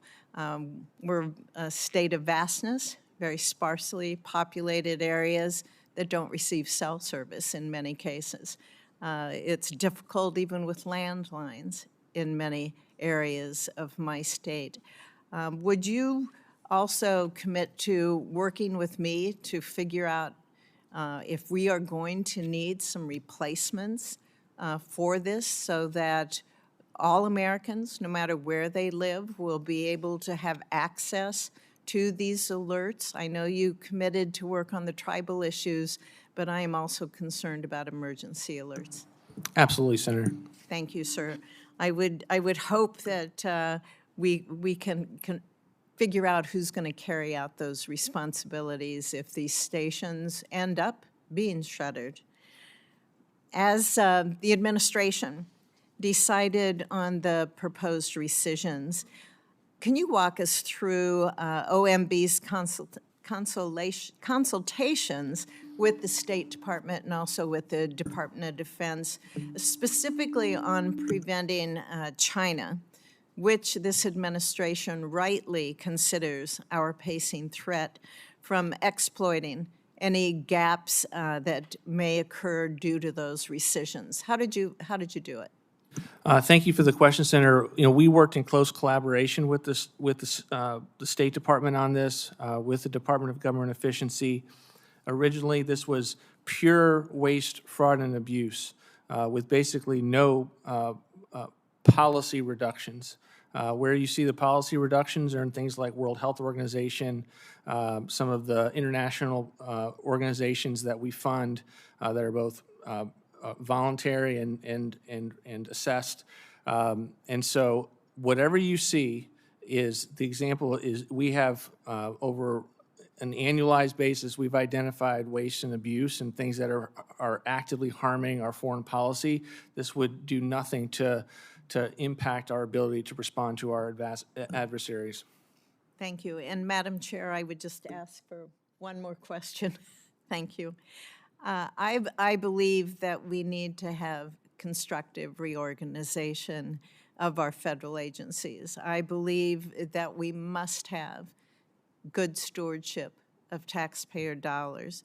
However, I have had outreach from a number of Nebraska law enforcement about a proposed transfer of the HIDA funding to the Justice Department. And they're concerned that a transfer of those funds would undermine their very important efforts that they use those funds for with Drug Task Force and their regional task forces to counter that drug trafficking. I've seen firsthand how important this funding is, especially in the panhandle of Nebraska. Have you consulted with any state or local law enforcement about that recommendation from OMB, and have you heard concerns from constituents like mine? Senator, we have not heard concerns. I can go back and double check, and to the extent to which we had stakeholder involvement as we crafted that budget. Again, it's a shift to a department that does grant making. And so we've had a long concern the extent to which the EOP is in the grant-making business, that it probably doesn't have the skills to do that. So we don't really view this as in any way reducing our support for law enforcement at all. That's a common theme throughout our budget. But I will go back and check on our stakeholder engagement on that. Thank you very much. Appreciate it. Thank you, Madam Chair. Senator Ossoff. Thank you, Madam Chair. Welcome, Mr. Vought. A lot of mistakes getting made in federal personnel management. Hundreds of National Nuclear Security Administration employees, those are the folks, as I think you know, who safeguard America's fissile material, fired. You had to scramble to hire them back for obvious reasons. That was a mistake, right? Senator, I'm here on behalf of the rescissions package. Well, you're here to answer questions that senators want to ask you. It was a mistake to fire hundreds of people responsible for the safety of America's nuclear stockpile, and a mistake that you had to remedy by scrambling to rehire them. It's okay to acknowledge mistakes, Mr. Vought. I think those questions are better posed to the agency heads that But made I'm posing decisions. it to you, Mr. Vought. Again, Was it a I'm here mistake? I'm here to testify on the decisions that I've been a part of and to send. You're the budget director. The rescissions package. You're the that- budget director. aware- Was it I a am mistake aware of to that. fire hundreds of people responsible for safeguarding America's nuclear stockpile? It was because the administration had to scramble to rehire them, right? It was a mistake. Senator, the You fixed it. administration went through a very extensive Department of Government Efficiency process that was very dynamic.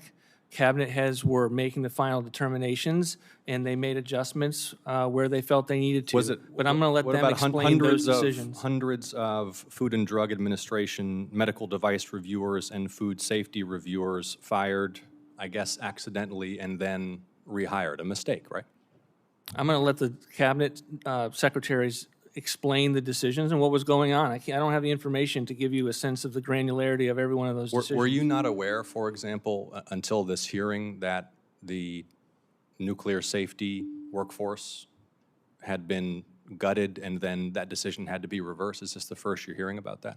Senator, I'm aware of many things and the extent to which the Department of Government Efficiency was involved with a lot of work to make sure that we were operating government as efficiently as is possible. Okay. You know what would be the extent to which what would be very simple is just, yes, that was a mistake to fire hundreds of people responsible for safeguarding America's nuclear stockpile. Take credit for fixing the mistake. Hundreds of National Weather Service employees fired, scrambling to rehire them. It's a mistake. I met Mr. Vought, a gentleman in Georgia, about a month and a half ago, whose son is an astrophysicist, recently trained by an elite U.S. university. I mean, these are the folks that we really need serving the American people, who had just been hired by the federal government and was summarily terminated, not on the basis of any individualized determination about his performance, but simply because he was a probationary employee who is now working in Beijing. You guys are making mistakes, and I want to focus on the mistakes that you're making at the CDC. Have you visited the CDC, Mr. Vought, by chance? I have not. It is the flagship epidemiological and public health agency for the country and indeed for the world. That even the as Biden you know. administration felt the And need to you reform. you have now fired or tried to fire nearly a quarter of the workforce, correct? Senator, are you suggesting the CDC performed well in the last pandemic?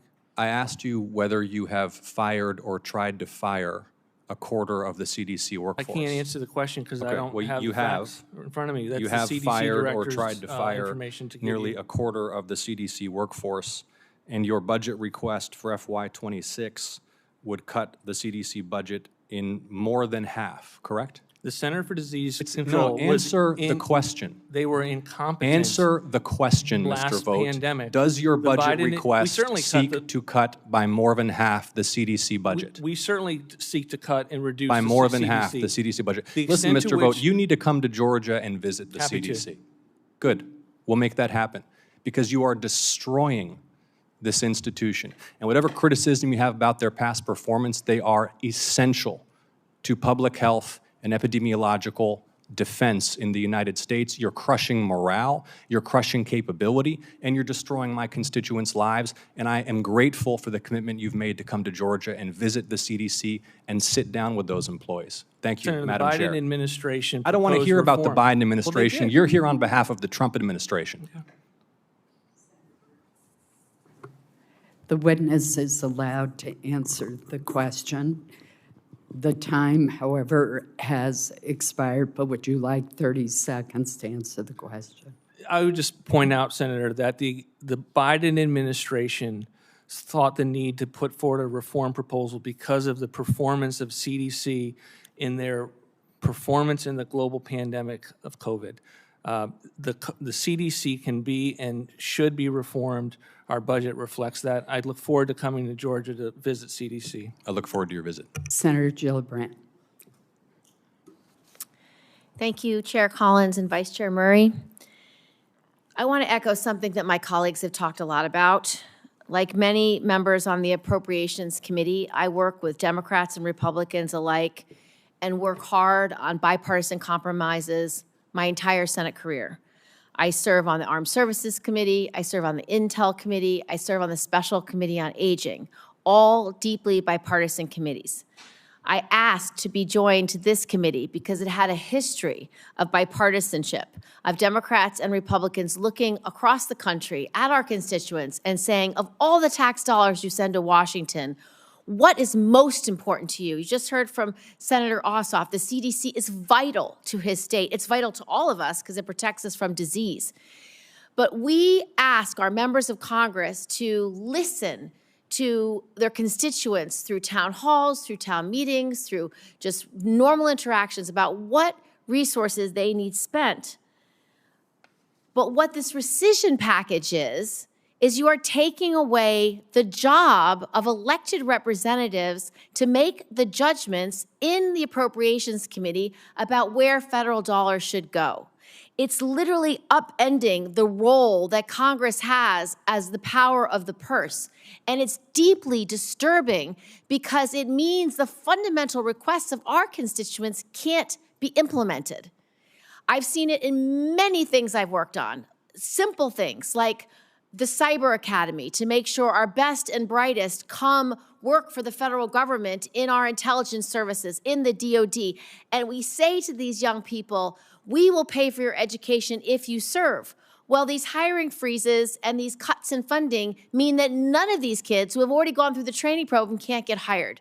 We see it in the funding cuts for cybersecurity. So when we just are concerned about foreign adversaries hacking our elections and we hire people at Homeland Security and we hire people at the FBI and we hire people at the DOD and they all get fired, it undermines congressional will. We sit in hearings all day long learning specifics about national security, about food security, about health and human well-being. And then we make sure when we decide where resources should go, that that's the best judgment. And we do it on a bipartisan basis, always. We have always done this on a bipartisan basis. So you could understand why people are so distressed about this rescission package, because it takes away the job that our constituents have asked us, not you, to do. So with that, I want to turn to some of the specific cuts. I have many, many areas of interest. Can I respond to that, Senator? Yes, go ahead. This bill gives you the vote to pass or not pass the rescissions package. They're not taking anything away from you. In the same way the Congressional Budget Act says that appropriations bills should be started and done by a certain period of time, it outlines the Impoundment Control Act that allows you to vote for it or not vote for it. That's an absurdity. It's an absolute absurdity because that's not the way it's supposed to work. You, as the administration, is not supposed to pick and choose the work that we've already done. We have the power of the purse. I will be voting no on this rescissions package. It's the most obvious no vote that my constituents would like me to make. And I don't know why more Republicans aren't standing up to President Trump and these very ill-advised decisions he's making, because it's harming their constituents. It's harming the people they represent. So when they choose to vote yes on this rescissions package, woe be to them for their constituents, because their constituents will be the first in line to tell them how they've been harmed. So I'm going to ask you for just a few pieces of area where this rescission package is going to be deeply, deeply felt. Let's look at national security. The rescissions package rescinds $1.65 billion in funding for the Economic Support Fund, which provides U.S. economic assistance that promotes cooperation, coexistence, and border regional integration initiatives that align with the objectives of the Abraham Accords and U.S. strategic interests. Given U.S. strategic and global interests in this region, how do you assess the impact of these cuts on the stability of Israel's neighbor and the broader Abraham Accords framework? It will have no impact on the Abraham Accords. It will have no impact on Israel. It will have an impact on $4 million for sedentary migrants in Colombia, $300,000 for an NGO to hold a pride parade in Lesotho, $3 million for Iraqi Sesame Street, on and on, with that particular rescission that you were referring to. I don't believe that's true. In fact, the purpose of the Abraham Accords investment is to make sure that we do economic growth with the support of Israel in Arab countries. And you are undermining that by eliminating $1.65 billion. And the three things you just mentioned do not add up to $1.65 billion. Let's look at global assistance and development. The proposed rescission package will cut economic development assistance and funding for multiple accounts. How does gutting these programs enhance American influence, beat back Chinese influence, the Belt and Road Initiative that projects their power worldwide, and ensure that Americans win hearts and minds globally? No, Senator, we just covered economic assistance. Let's cover development assistance. $6.2 million to address the needs of Venezuela migrants in Colombia. $6 million for net zero cities in Mexico. $4.4 million for low emissions energy in Vietnam. Again, with every single one of these So when you're not investing in energy in Vietnam, do you know who does? Russia. Russia has its agents all across Vietnam. You know who else? China. So when they project their power worldwide, it makes us less safe. Let's do biosurveillance and global health. The senator's time has expired. Thank you, Madam Chairwoman. I will submit these questions for the record. Thank you. Director Vought, I know it's been a long afternoon for you. I hope that the questions that you have heard today have helped give you a better understanding of the depth of concerns about this rescission from members on both sides of the aisle. I do want to reiterate a point that I made in my opening statement, and that is that this committee works with administrations all the time on rescissions, which we put into our appropriations bills. We also do reprogrammings that have to be approved by the subcommittee's chair and ranking member in both the House and the Senate. But we recognize that the budget and our appropriations bills are not static. What is unusual here is to have a rescission sent up without consultation with the committee that applies to funding that was in the continuing resolution, which the president signed into law. And again, the legitimate examples that you have given today of wasteful and unnecessary spending are from the Biden administration. They are not from this administration. So I hope that you will work more closely with our committee. I do appreciate your being here today and answering questions and giving us a better idea of what is the rationale for some of the cuts, even though I think there's still some very profound disagreements. I now want to recognize Vice Chair Murray for any closing remarks that she may have. Well, thank you very much, Chair Collins, for holding this hearing.